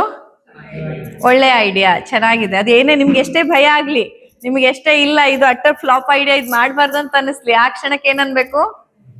ಒಳ್ಳೆ ಐಡಿಯಾ ಅಂತ ಹೇಳ್ಬೇಕು. ಅಲ್ಲಿಗೆ ಅವರಿಗೂ ಸಮಾಧಾನ ಆಗತ್ತೆ. ಆಮೇಲೆ ನಿಮ್ಗೆ ಯಾಕದು ಒಳ್ಳೆ ಐಡಿಯಾ ಅಲ್ಲ ಅಂತ ಅನ್ನಿಸ್ತಿದೆ, ಅಥವಾ ಯಾಕದು ಮಾಡಬಾರ್ದು, ಯಾಕೆ ಆ ರಿಸ್ಕ್ ತಗೋಬಾರ್ದು, ಅಥವಾ ಯಾಕದು ಫೇಲ್ ಆಗ್ಬೋದು, ಅಥವಾ ಅದರಿಂದ ತೊಂದರೆ ಆಗ್ಬೋದು ಅನ್ನಿಸ್ತಿದೆ ಅನ್ನೋದನ್ನ ಒಂದಿನನೋ 2 ದಿನನೋ ಬಿಟ್ಟು ಸಮಾಧಾನದಲ್ಲಿದ್ದಾಗ ಅವ್ರಿಗೆ ಪ್ರಶ್ನೆ ಕೇಳಿ ನೋಡಿ. ನೀವು ಆಗ್ಲೂ ನೀವು ಹೇಳ್ಬಾರ್ದು, ಇಲ್ಲ ಇಲ್ಲ ಅದೆಲ್ಲ ಲಾಸ್ ಮಾಡಬಾರ್ದು ಅಂತ ಹೇಳ್ಬಾರ್ದು. ನೀವೇನ್ ಕೇಳ್ಬೇಕು, ಅಲ್ಲ ನೀವು ಮೊನ್ನೆ ಹೇಳಿದ್ರಲ್ಲ ತುಂಬಾ ಚೆನ್ನಾಗಿತ್ತು ಐಡಿಯಾ, ಆದ್ರೆ ನಂಗೆ ಇದೊಂದು ಪ್ರಶ್ನೆ ಇದೆ, ಹಿಂಗೇನಾದ್ರೂ ಆಗ್ಬಿಟ್ರೆ ನಾವ್ ಅದನ್ನ ಹೆಂಗ್ ಫೇಸ್ ಮಾಡೋದು, ಅಥವಾ ಇದು ಹಿಂಗ್ ಲಾಸ್ ಆಗಿ ಹೋಗೋದಿಲ್ವಾ, ಈ ತರ ಆದ್ರೆ ನಮ್ಮ ಹತ್ರ ಎದುರ್ಸಕ್ ಆಗತ್ತಾ, ಆಲ್ರೆಡಿ ಇಷ್ಟೊಂದು ಇದೆಯಲ್ಲ, ಅಪ್ಪಿ ತಪ್ಪಿ ಇಂಥದ್ದೇನಾದ್ರೂ ಆದ್ರೆ ನಾವೇನ್ ಮಾಡೋದು, ಈ ತರ ಅವರಿಗೆ ವಾಪಸ್ ಏನ್ ಮಾಡ್ಬೇಕು, ಪ್ರಶ್ನೆಯ ರೀತಿಯಲ್ಲಿ ಕೇಳ್ಬೇಕು. ಹೊರತಾಗಿ ನೀವು ಫಸ್ಟ್ ಡೇನೇ ಏನ್ ಮಾಡ್ಬಿಡ್ತೀರಾ, ಎಲ್ಲ ಇದಷ್ಟು ಒಮಿಟ್ ಔಟ್ ಮಾಡ್ಬಿಡ್ತೀರಾ. ಅವ್ರಿಗೆ ಕೋಪ ಬಂದು ಇನ್ ಮುಂದೆ ಏನ್ ಪ್ಲಾನ್ ಮಾಡ್ರು ನಿಮ್ಗೆ ಹೇಳೋದೇ ಇಲ್ಲ ಅಂತ ನಿಮ್ಗೆ ಹೇಳದೆ ಇನ್ವೆಸ್ಟ್ಮೆಂಟ್ ಮಾಡ್ತಾರೆ, ಬಿಟ್ರೆ ನಿಮ್ಮ ಎದುರು ಮತ್ತೆ ಬಂದು ಹೇಳೋದಿಲ್ಲ. ಅದರಿಂದ ಇನ್ನ ನಿಮ್ಮ ನಡುವೆ ದೂರನೇ ಹೆಚ್ಚಾಗ್ತಾ ಹೋಗುತ್ತೆ. ಸೊ ನೀವೇನ್ ಮಾಡ್ಬೇಕು, ಇನ್ನ 1 ದಿನ ಅಥವಾ 2 ದಿನ ಟೈಮ್ ತಗೊಂಡು ಅವ್ರ ಬಳಿ ಪ್ರಶ್ನೆ ಕೇಳಿ. ಅವಾಗ ಆಲ್ರೆಡಿ ಈ ಪಾಸಿಬಿಲಿಟಿ ಬಗ್ಗೆ ಅವರು ಯೋಚನೆ ಮಾಡಿದಿದ್ರೆ ಅವ್ರು ಹೇಳ್ತಾರೆ, ಇಲ್ಲ ಇಲ್ಲ ಅದು ಯೋಚನೆ ಮಾಡಿದ್ದೀನಿ, ಅದು ವಿಚಾರಿಸಿದ್ದೀನಿ, ಅಥವಾ ನನ್ನ ಫ್ರೆಂಡ್ ಹತ್ರ ಕೇಳಿದ್ದೀನಿ, ನನ್ನ ಸರ್ ಹತ್ರ ಕೇಳಿದ್ದೀನಿ, ಅಥವಾ ಇನ್ಯಾರ ಹತ್ರ ಕೇಳಿದ್ದೀನಿ, ಅದು ಹಂಗಿಲ್ವಂತೆ, ಅದು ಆ ತರ ತೊಂದರೆ ಬರೋದಿಲ್ವಂತೆ, ಅಥವಾ ಬಂದ್ರೆ ನನಗೆ ಈ ಪ್ಲಾನ್ ಇದೆ, ಏನೋ ಒಂದು ಅವ್ರು ಏನ್ ರೆಡಿ ಮಾಡ್ಕೊಂಡಿರ್ತಾರೆ ನಿಮ್ಗದು ಹೇಳ್ತಾರೆ. ಬಟ್ ಅಪ್ಪಿದಪ್ಪಿ ಅವ್ರನ್ನ ನೋಡೇ ಇರ್ಲಿಲ್ಲ, ಅವ್ರ ಆ ಬದಿಯಿಂದ ಯೋಚನೆನೆ ಮಾಡಿರ್ಲಿಲ್ಲ ಅಂದ್ರೆ ನೀವ್ ಈ ರೀತಿ ಕೇಳಿದ್ರೆ ಅಟ್ಲೀಸ್ಟ್ ಅವ್ರು ರಿಸೀವ್ ಮಾಡ್ತಾರೆ. ಓ ಹೌದಲ್ವಾ, ಇದು ಯೋಚನೆನೆ ಮಾಡಿರ್ಲಿಲ್ಲಲ್ಲ, ನೋಡೋಣ ಬಿಡು, ಹಂಗೇನಾಗಲ್ಲ, ನೋಡೋಣ ಅಂತ ನಿಮ್ಮ ಹತ್ರ ಹೇಳ್ತಾರೆ. ಬಟ್ ಅದ್ ನಿಜಕ್ಕೂ ಅವ್ರ ತಲೆ ಒಳಗೆ ಹೋಗತ್ತೆ, ಯೋಚನೆ ಆದ್ರೂ ಮಾಡ್ತಾರೆ. ಇದನ್ನೇ ನೀವು ಫಸ್ಟ್ ಡೇ ಹೇಳ್ಬಿಟ್ರೆ, ಏ ಬಿಡು ನಿಂದ ಇದ್ದದ್ದೇ ಇದು, ಯಾವಾಗ ನಾನು ಏನ್ ಹೇಳಿದ್ರು ಬೇಡ ಅಂತಾನೆ ಹೇಳೋದು, ಯಾವಾಗ ನಾನು ಹೇಳಿದ ತಕ್ಷಣ ಒಪ್ಪಿದೀಯಾ ನೀನು, ಯಾವ ವಿಷಯಕ್ಕೆ ನೀನು ಅಡ್ಡಿಲ್ಲ ಮಾಡಿ ಅಂತ ಹೇಳಿದೀಯಾ, ಎಲ್ಲದಕ್ಕೂ ಬರೀ ಅಡ್ಡಬಾಯಿ ಹಾಕದೆ, ಎಲ್ಲದಕ್ಕೂ ಬೇಡ ಅಂತ ಹೇಳದೆ ಅಂತ ಹೇಳ್ಕೊಂಡು ನಿಮಗೆ ಬೈದು ಹೋಗ್ತಾರೆ, ಬಿಟ್ರೆ ನೀವು ಕೊಟ್ಟ ಸಜೆಷನ್ ಅನ್ನು ಅವರು ರಿಸೀವ್ ಮಾಡೋದಿಲ್ಲ. ಅದೇ ನೀವು ಈ ರೀತಿಯಲ್ಲಿ ಹೇಳಿದ್ರೆ ಅವರಿಗೂ ಅರ್ಥ ಆಗತ್ತೆ ನಿಮ್ಮ ಕನ್ಸರ್ನ್ ಏನಂತ. ನೀವು ಹೇಳಿದಂತಹ ವಿಷಯ ನಿಜಕ್ಕೂ ವ್ಯಾಲಿಡ್ ಆದ್ರೆ, ನಿಜಕ್ಕೂ ಅದು ಜೆನ್ಯೂನ್ ಅಂತ ಅನ್ಸಿದ್ರೆ ಅವರನ್ನ ರಿಸೀವ್ ಮಾಡ್ತಾರೆ. ನೆಕ್ಸ್ಟ್ ಅದರ ಬಗ್ಗೆ ಸ್ಟೆಪ್ ಕೂಡ ತಗೊಂಡು ಅವರೇ ಆಮೇಲೆ 2 ದಿನ ಆದ್ಮೇಲೆ ಬಂದು ಹೇಳ್ಬೋದು, ಏನಿನ್ ಅದು ಹೇಳಿದ್ಯಲ್ಲ, ಅದು ವಿಚಾರಿಸದೆ ಹೌದಂತೆ, ಅದು ಫ್ರಾಡ್ ಅಂತೆ, ಅಥವಾ ಇನ್ನೊಂದಂತೆ ಮತ್ತೊಂದಂತೆ ಅಂತ ಅವ್ರದ್ ಹೇಳ್ತಾರೆ. ಇಲ್ಲ ಅದನ್ನೆಲ್ಲ ಅವ್ರು ಆಲ್ರೆಡಿ ನೋಡಿದಿದ್ರೆ ನಿಮ್ಗೆ ಅವ್ರು ಹೇಳಿರ್ತಾರೆ, ಇಲ್ಲ ಇಲ್ಲ ಅದೆಲ್ಲ ನಾನು ಚೆಕ್ ಮಾಡಿದೀನಿ, ಆ ಥರ ಏನಾಗೋದಿಲ್ಲ, ಆದ್ರೂ ನನ್ನ ಹತ್ರ ಈ ಪ್ಲಾನ್ ಬಿ ಇದೆ, ಬ್ಯಾಕಪ್ ಪ್ಲಾನ್ ಇದೆ ನನ್ನ ಹತ್ರ, ಹೆದರ್ಬೇಡ, ಏನಾಗೋದಿಲ್ಲ ಅಂತ ಹೇಳ್ತಾರೆ. ಇಲ್ಲಿಗೆ ಸಾರ್ಟ್ ಔಟ್. ಯಾಕಂದ್ರೆ ಅಲ್ಟಿಮೇಟ್ಲಿ ನೋಡಿ, ನಿಮ್ಮ ಆರೋಗ್ಯ ಚೆನ್ನಾಗಿರ್ಬೇಕಂತಂದ್ರೆ ನಿಮ್ಮ ಜೊತೆ ಇರುವವರ ನಿಮ್ಮ ಬಾಂಧವ್ಯ ಚೆನ್ನಾಗಿರ್ಬೇಕು. ಅಂದ್ರೆ 24 hours ಅಲ್ಲಿ ಯಾರನ್ನ ದಿನಾ ಭೇಟಿ ಆಗ್ತಿರಲ್ಲ, ಎವ್ರಿ ಡೇ ಯಾರನ್ನ ಮೀಟ್ ಆಗ್ತಿರಲ್ಲ, ಅವರ ಜೊತೆ ನಿಮ್ಮ ಬಾಂಧವ್ಯ ಚೆನ್ನಾಗಿರ್ಬೇಕು. ನಿಮ್ ಮನೆಗೆ ಬರೋ ಕೆಲಸದವ್ರಾಗಿರ್ಬೋದು, ನಿಮ್ ಗಂಡ, ನಿಮ್ ಹೆಂಡತಿ, ನಿಮ್ ಮಕ್ಕಳು, ನಿಮ್ಮ ಅಪ್ಪ ಅಮ್ಮ, ನಿಮ್ಮ ಅಕ್ಕ ತಂಗಿ, ಅಣ್ಣ ತಮ್ಮ, ಅಥವಾ ಯಾರು ಡೈಲಿ ಎವ್ರಿ ಡೇ ಯಾರನ್ನ ಮೀಟ್ ಆಗ್ತಿರಲ್ವಾ, ಅವರ ಜೊತೆ ನಿಮ್ಮ ಎನರ್ಜಿ ಎಕ್ಸ್ಚೇಂಜ್ ಚೆನ್ನಾಗಿಲ್ಲ ಅಂತಂದ್ರೆ ಖಂಡಿತ ರೋಗಗಳು ಬರುತ್ತೆ. ಅದು ಟ್ಯೂಮರ್ ಆಗಿ ಬರ್ಬೋದು, ಫೈಬ್ರಾಯ್ಡ್ ಆಗಿ ಬರ್ಬೋದು, BP ಆಗಿ ಬರ್ಬೋದು, ಹಾರ್ಮೋನ್ ವೇರಿಯೇಷನ್ಸ್ ಆಗಿ ಬರ್ಬೋದು, ವಾತದೋಷದಲ್ಲಿ ಡಿಸ್ಟರ್ಬ್ ಆದಂತ ಈಗ ಪಾರ್ಕಿನ್ಸನ್ಸ್ ಅಂತಾನೋ ಅಥವಾ ಡಯಾಬಿಟಿಕ್ ಅಂತಾನೋ, ಮೆಟಬಾಲಿಕ್ ಡಿಸಾರ್ಡರ್ ಅಂತಾನೋ, ಆಟೋ ಇಮ್ಯೂನ್ ಕಂಡೀಷನ್, ಸೋರಿಯಾಸಿಸ್ ಹೆಂಗ್ ಬರುತ್ತೆ ಗೊತ್ತಿಲ್ಲ. ಬಟ್ ಖಂಡಿತ ಒಂದಲ್ಲ ಒಂದ್ ರೀತಿಯಲ್ಲಿ ಅಂದ್ರೆ ನಿಮ್ಮ ಸಿಸ್ಟಮ್ ಅಲ್ಲಿ ಯಾವ್ದು ವೀಕ್ ಇದೆ ಅಲ್ಲಿ ಹೋಗಿ ಈ ಸ್ಟ್ರೆಸ್ ಹಾರ್ಮೋನು ಅಟ್ಯಾಕ್ ಮಾಡತ್ತೆ ಅಂಡ್ ಅಲ್ಲಿ ಆ ಸಿಂಪ್ಟಮ್ಸ್ ಗಳು ನಿಮ್ಗೆ ಬರುತ್ತೆ. Rheumatoid arthritis autoimmune condition, psoriasis autoimmune condition, ಹಶಿಮೋಟೋ thyroiditis autoimmune condition, ಇದಕ್ಕೆಲ್ಲ ಹೆಚ್ಚಿನ ಕಾರಣಗಳು ಸ್ಟ್ರೆಸ್ ಹಾರ್ಮೋನೇ ಆಗಿರುತ್ತೆ. ಈವನ್ ಡಯಾಬಿಟಿಕ್ ಮೆಲಿಟಸ್ ಅನ್ನುವಂಥದ್ದು ಏನು ಲೈಫ್ ಸ್ಟೈಲ್ ಡಿಸಾರ್ಡರ್. ಇದು ನಾವು ಲೈಫ್ ಸ್ಟೈಲ್ ಅಲ್ಲಿ ತುಂಬಾ ಔಟ್ಸೈಡ್ ತಿನ್ನೋದು, ರಾತ್ರಿ ಪೂರಾ ನಿದ್ದೆಗೆಡೋದು, ಸಿಕ್ಕಾಪಟ್ಟೆ ಬೇಕಾಬಿಟ್ಟಿ ಮಾಡೋದು, ಇಂಥದ್ದೆಲ್ಲ ಎಕ್ಸ್ಟ್ರೀಮ್ ಆಗಿ ಹೋದಾಗ ಒಂದ್ ಪಾಯಿಂಟ್ ಅಲ್ಲಿ ಪ್ಯಾಂಕ್ರಿಯಾಸ್ ಏನ್ ಮಾಡುತ್ತೆ, ಇನ್ಸುಲಿನ್ ಅನ್ನು ಕೊಡೋದನ್ನ ನಿಲ್ಲಿಸ್ಬಿಡತ್ತೆ ಅಥವಾ ತುಂಬಾ ಕಮ್ಮಿ ಮಾಡುತ್ತೆ. ಆವಾಗ ಅದು ಡಯಾಬಿಟಿಸ್ ಅಂತ ಕಾಣಿಸ್ಕೊಳ್ಳುತ್ತೆ. ಬಟ್ ಆ ಡಯಾಬಿಟಿಸ್ ಅನ್ನೋದು ಬಂದಿರೋದು ನಿಮ್ಮ ದೇಹದಲ್ಲಿ, ಅದು ಒಂದು ಹಾರ್ಮೋನೆ, ಇನ್ಸುಲಿನ್ ಅನ್ನೋದು ಕೂಡ ಒಂದು ಹಾರ್ಮೋನೆ. ಹಾಗೆ ಈ ಸ್ಟ್ರೆಸ್ ಹಾರ್ಮೋನ್ ಕೂಡ ಅದಕ್ಕೆ ಡೈರೆಕ್ಟ್ಲಿ ಲಿಂಕ್ ಇದ್ದೇ ಇರುತ್ತೆ. ಇನ್ನು IBS, ಕರುಳು ತನ್ನ ಕೆಲಸ ಚೆನ್ನಾಗಿ ಮಾಡದೇ ಇರೋದು, ಪದೇ ಪದೇ ಮೋಷನ್ ಆದಂಗೆ ಆಗೋದು, ಪದೇ ಪದೇ ಟಾಯ್ಲೆಟಿಗೆ ಹೋಗ್ಬೇಕಂತ ಅನ್ಸೋದು, ಅಥವಾ ಸಿವಿಯರ್ ಕಾನ್ಸ್ಟಿಪೇಷನ್ ಮತ್ತೆ ಬ್ಲೋಟಿಂಗ್, ಇದಕ್ಕೂ ಹಾಗೂ ಸ್ಟ್ರೆಸ್ಸಿಗೆ ಕೂಡ ಸಂಬಂಧ ಇದೆ. ಸೊ ಆದಷ್ಟು ನಿಮ್ಮ ಸ್ಟ್ರೆಸ್ ಜೀವನದಲ್ಲಿ ಕಮ್ಮಿ ಆಗ್ಬೇಕಂತಂದ್ರೆ ನೀವು ಹೊರ ಜಗತ್ತಿನ ಜೊತೆ ಹೇಗಿದ್ದೀರಾ ಇಂಪಾರ್ಟೆಂಟ್ ಇಲ್ಲ. ಈಗ ನನ್ನ ಜೊತೆ ನೀವು ಚೆನ್ನಾಗಿ ಎಷ್ಟು ಮಾತಾಡ್ತೀರಾ ಇದು ಇಂಪಾರ್ಟೆಂಟೇ ಇಲ್ಲ. ನನ್ನ ಜೊತೆ ಬೇಕಿದ್ರೆ ಜಗಳ ಆಡಿ, ಆದ್ರೆ ನಿಮ್ಮ ಫ್ಯಾಮಿಲಿ ಮೆಂಬರ್ಸ್ ಅಥವಾ ನಿಮ್ಮ ಕಲೀಗ್, ನಿಮ್ಮ ಆಫೀಸ್ ಏರಿಯಾ, ನಿಮ್ಮ ನೇಬರ್ಸ್, ಅವರ ಜೊತೆಲಿ ನಿಮ್ಮ ಎನರ್ಜಿ ಹೇಗಿರ್ಬೇಕು, ಕ್ಲಿಯರ್ ಆಗಿರ್ಬೇಕು. ಅವರ ಜೊತೆ ಜಗಳ, ಮನಸ್ತಾಪ, ದ್ವೇಷ, ಕಿರಿಕಿರಿ ಆದಷ್ಟು ರಿಸಾಲ್ವ್ ಮಾಡ್ತಾ ಹೋಗಿ. ಅವರದೇ ತಪ್ಪಿದ್ರು ಕ್ಷಮಿಸ್ಬಿಡಿ, not because they deserve it, ಅವರು ಅದಕ್ಕೆ ಅರ್ಹರು ಅಂತ ಕ್ಷಮಿಸೋದಲ್ಲ. You deserve peace of mind. ನಿಮ್ಮ ಮನಃಶಾಂತಿ ತುಂಬಾ ಮುಖ್ಯ, ನಿಮಗೆ ಮನಃಶಾಂತಿ ಅಗತ್ಯ ಜಾಸ್ತಿ ಇದೆ, ಹಂಗಾಗಿ ಅವರನ್ನ ಕ್ಷಮಿಸ್ಬಿಡಿ. ಅವ್ರು ಎಂಥದ್ದೇ ಮಾಡಿರ್ಲಿ, ಅವ್ರು ಮಾಡಿದ್ದು ಅವರಿಗೆ ಇರುತ್ತೆ. ಈಗ ನೋಡಿ, ಉದಾಹರಣೆಗೆ ಈಗ ನಿಮ್ಮಲ್ಲಿ ಕೆಲವರು ನಾನ್ ವೆಜಿಟೇರಿಯನ್ಸ್ ಇದ್ದಿರ್ಬೋದು. ನಾನ್ ನಿಮ್ಮ ಮನೆಗೆ ಬಂದೆ, ನಿಮಗೆ ಗೊತ್ತಿಲ್ಲ ನಾನ್ ವೆಜಿಟೇರಿಯನ್ ಅಂತ ಅಂದಾಗ ನೀವು ನನ್ನ ಎದುರು ಫಿಶ್ ಕರಿ ತಂದಿಟ್ರೆ ನಾನು ತಿಂತೀನ ಅದನ್ನ? ಇಲ್ಲ. ನಾನೇನಂತೀನಿ, ಬೇಡ ನಾ ತಿನ್ನಲ್ಲ, ನಾನು ವೆಜಿಟೇರಿಯನ್, ನಾನು ಅದನ್ನ ತಿನ್ನಲ್ಲ ಅಂತೀನಿ. ಸೊ ಅದನ್ನ ನೀವೇನ್ ಮಾಡ್ತೀರಾ, ವಾಪಸ್ ತಗೊಂಡು ಹೋಗ್ತೀರಾ, ನೀವು ತಿಂದು ಆಮೇಲೆ ಖಾಲಿ ಮಾಡ್ತೀರಾ ಮನೆಯಲ್ಲಿ ಅಲ್ವಾ? ಸೊ ನೀವು ಅದನ್ನ ಆಫರ್ ಮಾಡಿದಾಗ ಅದನ್ನ ತಿನ್ಬೇಕೋ ಬೇಡೋ ಅಂತ ಡಿಸಿಷನ್ ನನ್ನದಾಗಿರುತ್ತೆ. ಆಹಾರದಲ್ಲಿ ಇಮೋಷನ್ಸ್ ಅಲ್ಲಿ ಯಾಕೆ ಹಾಗಿರಲ್ಲ?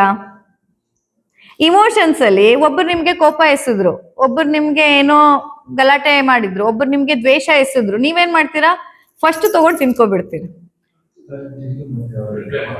ಫಸ್ಟ್ ತೆಗೆದು ತಿನ್ಕೋಬಿಡೋದು. ಯಾಕೆ ಹಂಗ್ ಮಾಡ್ತೀರಾ? ಒಂದ್ ಹೊರಗಡೆಯಿಂದ ತಿನ್ನೋ ಒಂದು ತನ್ನ ನಿಮ್ಗೂ ನೋಡಿ, ಒಪ್ಪತ್ತಿದ್ದರೆ ಉಪವಾಸ ಏಕಾದಶಿ ದಿವಸ ನೀವು ಹೋದ್ರೆ ಮುಸ್ರೆ ಕೊಟ್ರೆ ನಿಮ್ಗೆ ಇಲ್ಲ ಇಲ್ಲ ಇವತ್ ನಂದು ಏಕಾದಶಿ ನಾನು ತಿನ್ನಲ್ಲ ಅಂತ ಏನ್ ಮಾಡ್ತೀರಾ, ಬಿಡ್ತೀರಾ. ಏಕಾದಶಿ ಇಲ್ಲದೆ ಇದ್ದವ್ರು ಅದನ್ನ ತಿಂದು ಖಾಲಿ ಮಾಡ್ತಾರೆ. ಅದೇ ತರ ಇಮೋಷನ್ಸ್ ಗಳನ್ನು ನೀವು ಬೇಡ ಅಂತ ಹೇಳೋದನ್ನ ಕಲಿಬೇಕು. ಒಬ್ರು ನಿಮ್ಗೆ ಏನೋ ಒಂದು ಇಮೋಷನ್ಸ್ ಕೊಟ್ಟಾಗ ಅದು ಅವ್ರ ಹತ್ರ ಇರೋದು ಅವ್ರು ಕೊಡ್ತಾರೆ. ಈಗ ನೀವು ನಮ್ಮ ಮನೆಗೆ ಬಂದ ನಾನು ಏನ್ ಆಫರ್ ಮಾಡ್ಬೋದು, ನನ್ನ ಹತ್ರ ಏನಿದೆ ಅದನ್ನ ಆಫರ್ ಮಾಡ್ಬೋದು ನಾನು ನಿಮ್ಗೆ ಅಲ್ವಾ. ನಮ್ಮನೆ ಡಬ್ಬದಲ್ಲಿ ಏನಿದೆ ಅದನ್ನ ನಾನು ತೆಗೆದು ನಿಮ್ಗೆ ಕೊಡ್ಬೋದು, ಅಥವಾ ನಮ್ಮ ತೋಟದಲ್ಲಿ ಯಾವ ಹಣ್ಣಿದೆ ಅದನ್ನ ನಾನು ನಿಮಗೆ ಕೊಡ್ಬೋದು. ಬಟ್ ಅದನ್ನ ತಿನ್ಬೇಕೋ ಬೇಡೋ ಅನ್ನೋ ನಿರ್ಧಾರ ನಿಮ್ದಾಗಿದ್ದಾಗ, ಹಾಗೇನೆ ಮಾತುಕತೆ ಅಂತ ಬಂದಾಗ, ವಾದ ವಿವಾದಗಳು ಆಗುವಾಗ ಅವ್ರ ಎದುರುಗಡೆ ಅವ್ರು ಕೊಟ್ಟಿದ್ನೆಲ್ಲನೂ ನಾವೇನ್ ಮಾಡ್ತೀವಿ, ಮೊದ್ಲು ತಿನ್ಬಿಡ್ತೀವಿ. ಅವ್ರು ಮಾಡಿರೋ ಅವಮಾನ, ಅವ್ರು ಕೊಡೋ ನೋವು, ಅವ್ರು ಮಾತಾಡೋ ಆ ದ್ವೇಷದ ಮಾತುಗಳನ್ನೆಲ್ಲ ತಿಂದ್ಬಿಡ್ತೀವಿ. ಆಮೇಲೆ ಅದು ಜೀರ್ಣಿಸ್ಕೊಳಕ್ಕಾಗದೆ ಒದ್ದಾಡ್ತೀವಿ, ವಾಂತಿ ಭೇದಿ ಆದ ರೀತಿಯಲ್ಲೇ ಆಗತ್ತೆ ಒಳಗಡೆ ಆ ಇಮೋಷನ್ಸ್ಗಳಿಂದ. ಅದನ್ನ ಹೇಗೆ ನೀವು ಫುಡ್ಡಲ್ಲಿ ಫುಡ್ ಪಾಯ್ಸನಿಂಗ್ ಆದ್ರೆ ವಾಂತಿ ಭೇದಿ ಆಗತ್ತಲ್ಲ, ಅದೇ ರೀತಿ ಭಾವನೆಗಳು ನಿಮ್ಗೆ ಜೀರ್ಣ ಆಗದೆ ಇದ್ದಾಗ ಅದು ವಾಂತಿ ಭೇದಿ ಆಗತ್ತೆ. ನಿಮ್ಮ ಭಾವನೆಗಳ ಮೂಲಕ ಮನೇಲಿದ್ದು ಉಳಿದವ್ರ ಮೇಲೆ ಕಿರ್ಚಾಡ್ತೀರಾ, ಮನೆಯವ್ರ ಹತ್ರ ನೀವೇನು ಬೇರೆ ಮಾಡದೆ ಮುಸ್ಲಾಕ್ ಮಲಗ್ ಬಿಡ್ತೀರಾ, ಅಯ್ಯೋ ಮೈಕೈ ನೋವು ಅಂತ ಹೇಳ್ಬಿಟ್ಟು ಒದ್ದಾಡ್ತೀರಾ, ನೋವು ತಿಂತೀರಾ. ಇದು ಕೂಡ ಅಜೀರ್ಣದಿಂದ ಆಗಿರೋದು. ಯಾವ ಅಜೀರ್ಣದಿಂದ? ನಿಮ್ಮ ಭಾವನೆಗಳ ಅಜೀರ್ಣದಿಂದ ಆಗಿರೋದು ಇದು. ಸೊ ನೆಕ್ಸ್ಟ್ ಟೈಮ್ ಇಂದ ಯಾರಾದ್ರೂ ನಿಮ್ಗೆ ಯಾವುದೇ ಭಾವನೆ ಕೊಡ್ಲಿ, ನೀವೇನ್ ಮಾಡ್ಬೇಕು, ಮನಸ್ಸಿನಲ್ಲೇ ನೋ ಥ್ಯಾಂಕ್ಸ್ ಅಂತ ಹೇಳೋದನ್ನ ಕಲಿಬೇಕು. ಯಾವ್ಯಾವ ಭಾವನೆಯನ್ನ ಸ್ವೀಕಾರ ಮಾಡಬೇಕು ಅಂಡ್ ಯಾವ್ಯಾವ ಭಾವನೆಗೆ ನೋ ಥ್ಯಾಂಕ್ಸ್ ಅಂತ ಹೇಳ್ಬೇಕು ಅನ್ನೋದು ನಿಮಗ್ ಗೊತ್ತಿರ್ಬೇಕು. ಸಿಕ್ಕಿದೆಲ್ಲ ತಿನ್ನೋದಲ್ಲ. ಪಥ್ಯ ಅಪಥ್ಯ ಅಂತ ಅಂದಾಗ ಪಥಕ್ಕೆ ಅನುಕೂಲವಾದದ್ದು, ನಮ್ಮ ಪಥಕ್ಕೆ ಅನುಕೂಲವಾದದ್ದೆಲ್ಲದನ್ನ ನೀವು ಹಿತಮಿತವಾಗಿ ತಿನ್ಬೋದು. ಪ್ರೀತಿ ಆದ್ರೂ ಅಷ್ಟೇ, ಸ್ನೇಹ ಆದ್ರೂ ಅಷ್ಟೇ, ಎಲ್ಲ ಒಂದು ಲಿಮಿಟಿನ ತನಕ ಚಂದ, ಯಾವುದು ಅತಿ ಆಗ್ಬಾರ್ದು. ಅಯ್ಯೋ ನನ್ನ ಬೆಸ್ಟ್ ಫ್ರೆಂಡ್ ಅಂದ್ರೆ ನನ್ನ ಜೀವ ಅಂತ ಯಾವುದು ಅತಿ ಸರ್ವತ್ರ ವರ್ಜಯೇತ್. ಎಲ್ಲಾದ್ರಲ್ಲೂ ಅತಿ ಆಗೋದನ್ನ ನಾವು ತಡಿಲೇಬೇಕು. ಎಷ್ಟೇ ಆದ್ರೂ, ಈಗ ನಿಮ್ಮ ಫೇವ್ರೆಟ್ ಫುಡ್ ಯಾವ್ದು ಫುಡ್ ನಿನ್ನ ಫೇವ್ರೇಟು? ದೋಸೆ. ದೋಸೆ ಎಷ್ಟು ಅಂತ ತಿನ್ಬೋದು? 1, 5, 10, 20, 50, 100 ಎಷ್ಟಂತ ತಿನ್ನಕ್ಕಾಗತ್ತೆ? ಇಷ್ಟ ಅಂತ ಅಂದ್ರೆ ಇದು ನಂಗೆ ಇಷ್ಟ ಅಂತ 50 ದೋಸೆ ತಿಂದು ನೋಡೋಣ, ಆಗೋದಿಲ್ಲ. ಯಾವುದೇ ಆದ್ರೂ ನಮ್ಗೆ ಎಷ್ಟು ಜೀರ್ಣಿಸ್ಕೊಳ್ಳಕ್ಕಾಗತ್ತೆ ಅಷ್ಟು ತಿಂದ್ರೆ ಚಂದ. ಭಾವನೆಗಳು ಅಷ್ಟೇ. ಒಮ್ಮೊಂದ್ಸತಿ ನೀವು ಅತಿಯಾದ ಪ್ರೀತಿ, ಅತಿಯಾಗಿ ಹಚ್ಕೊಳ್ಳೋದು, ಅತಿಯಾದ ಸ್ನೇಹ, ಇದು ನಿಮ್ಗೆ ಅಜೀರ್ಣವನ್ನೇ ಮಾಡೋದು. ಇದು ಒಳ್ಳೇದಲ್ಲ. ಯಾರನ್ನು ನಿಮ್ಮ ಒಂದು ನೋಡಿ, ನೀವು ಅನ್ನೋ ಒಂದು ವ್ಯಕ್ತಿ, ಆ ನಿಮ್ಮ ಒಂದು ಸ್ಪೇಸ್ ಇರಬೇಕು. ಆ ಸ್ಪೇಸ್ ಅನ್ನ ಗಂಡ, ಹೆಂಡತಿ, ಮಕ್ಕಳು, ಅಪ್ಪ, ಅಮ್ಮ ಯಾರಿಗೋಸ್ಕರ ನೀವು ಬಿಡ್ಬೇಕಂತಿಲ್ಲ. ನಿಮ್ಮ ಸ್ಪೇಸ್ ಅಲ್ಲಿ ಎಷ್ಟು ಪ್ರೀತಿ ಬರಬೇಕು, ಎಷ್ಟು ದ್ವೇಷ ಬರಬೇಕು, ಏನ್ ಬರಬೇಕು, ಏನ್ ಬರಬಾರ್ದು ಅನ್ನೋದನ್ನ ನೀವೇ ನಿರ್ಧಾರ ಮಾಡಬೇಕು. ಅತಿಯಾಗಿ ಯಾವುದನ್ನು ಬರಕ್ ಕೊಡ್ಬಾರ್ದು. ಅತಿಯಾದ ಎಲ್ಲಾ ಭಾವನೆಗಳು ನಿಮ್ಮ ದೇಹದಲ್ಲಿ ಸಮಸ್ಯೆಯನ್ನ ಕೊಡತ್ತೆ, ಅದನ್ನ ತರಕ್ಕೆ ಬಿಡಬಾರ್ದು. ಬಿಕಾಸ್ ಈ ಎಲ್ಲ ಸಮಸ್ಯೆಗಳು ನಿಮ್ಗೆ ರಿಪೋರ್ಟ್ ಅಲ್ಲಿ ಕಂಡುಹಿಡಿಯಕ್ಕಾಗಲ್ಲ. ಈಗ ನೋಡಿ, ಸಿಕ್ಕಾಪಟ್ಟೆ ಜಂಕ್ ತಿಂದ್ರೂ ಡಯಾಬಿಟಿಸ್ ಬರುತ್ತೆ, ಸಿಕ್ಕಾಪಟ್ಟೆ ಟೆನ್ಷನ್ ತಿಂದ್ರೂ ಡಯಾಬಿಟಿಸ್ ಬರುತ್ತೆ. ರಿಪೋರ್ಟ್ ನಿಮ್ಗೆ ಡಯಾಬಿಟಿಸ್ ಬಂದಿದ್ಯಾ ಇಲ್ವಾ ಅಷ್ಟೇ ಹೇಳಬಲ್ಲದು ಬಿಟ್ರೆ ಏನ್ ತಿಂದು ಡಯಾಬಿಟಿಸ್ ಬಂತು ಅಂತ ರಿಪೋರ್ಟ್ ಹೇಳಲ್ಲ. ಆದ್ರೆ ನಾಡಿ ಪರೀಕ್ಷೆ ಹೇಳತ್ತೆ. ನಾಡಿ ಪರೀಕ್ಷೆಯಲ್ಲಿ ನಮಗ್ ಗೊತ್ತಾಗತ್ತೆ ಯಾವ್ದ್ರಿಂದ ಹೇಗೆ ಏನು ಆಗಿರೋದಂತ. ಈಗ 2 ದಿನದ ಹಿಂದೆ ಒಬ್ರು ಬಂದಿದ್ರು ನಾಡಿ ಪರೀಕ್ಷೆಗೆ. 37 ವರ್ಷದ ಒಬ್ಬ ಮಹಿಳೆ, ಆಯ್ತಾ. ಆಕೆಗೆ 18 ವರ್ಷ ಹಾಗೂ 13 ವರ್ಷದ 2 ಮಕ್ಕಳು, 2 ಹೆಣ್ಣು ಮಕ್ಕಳು.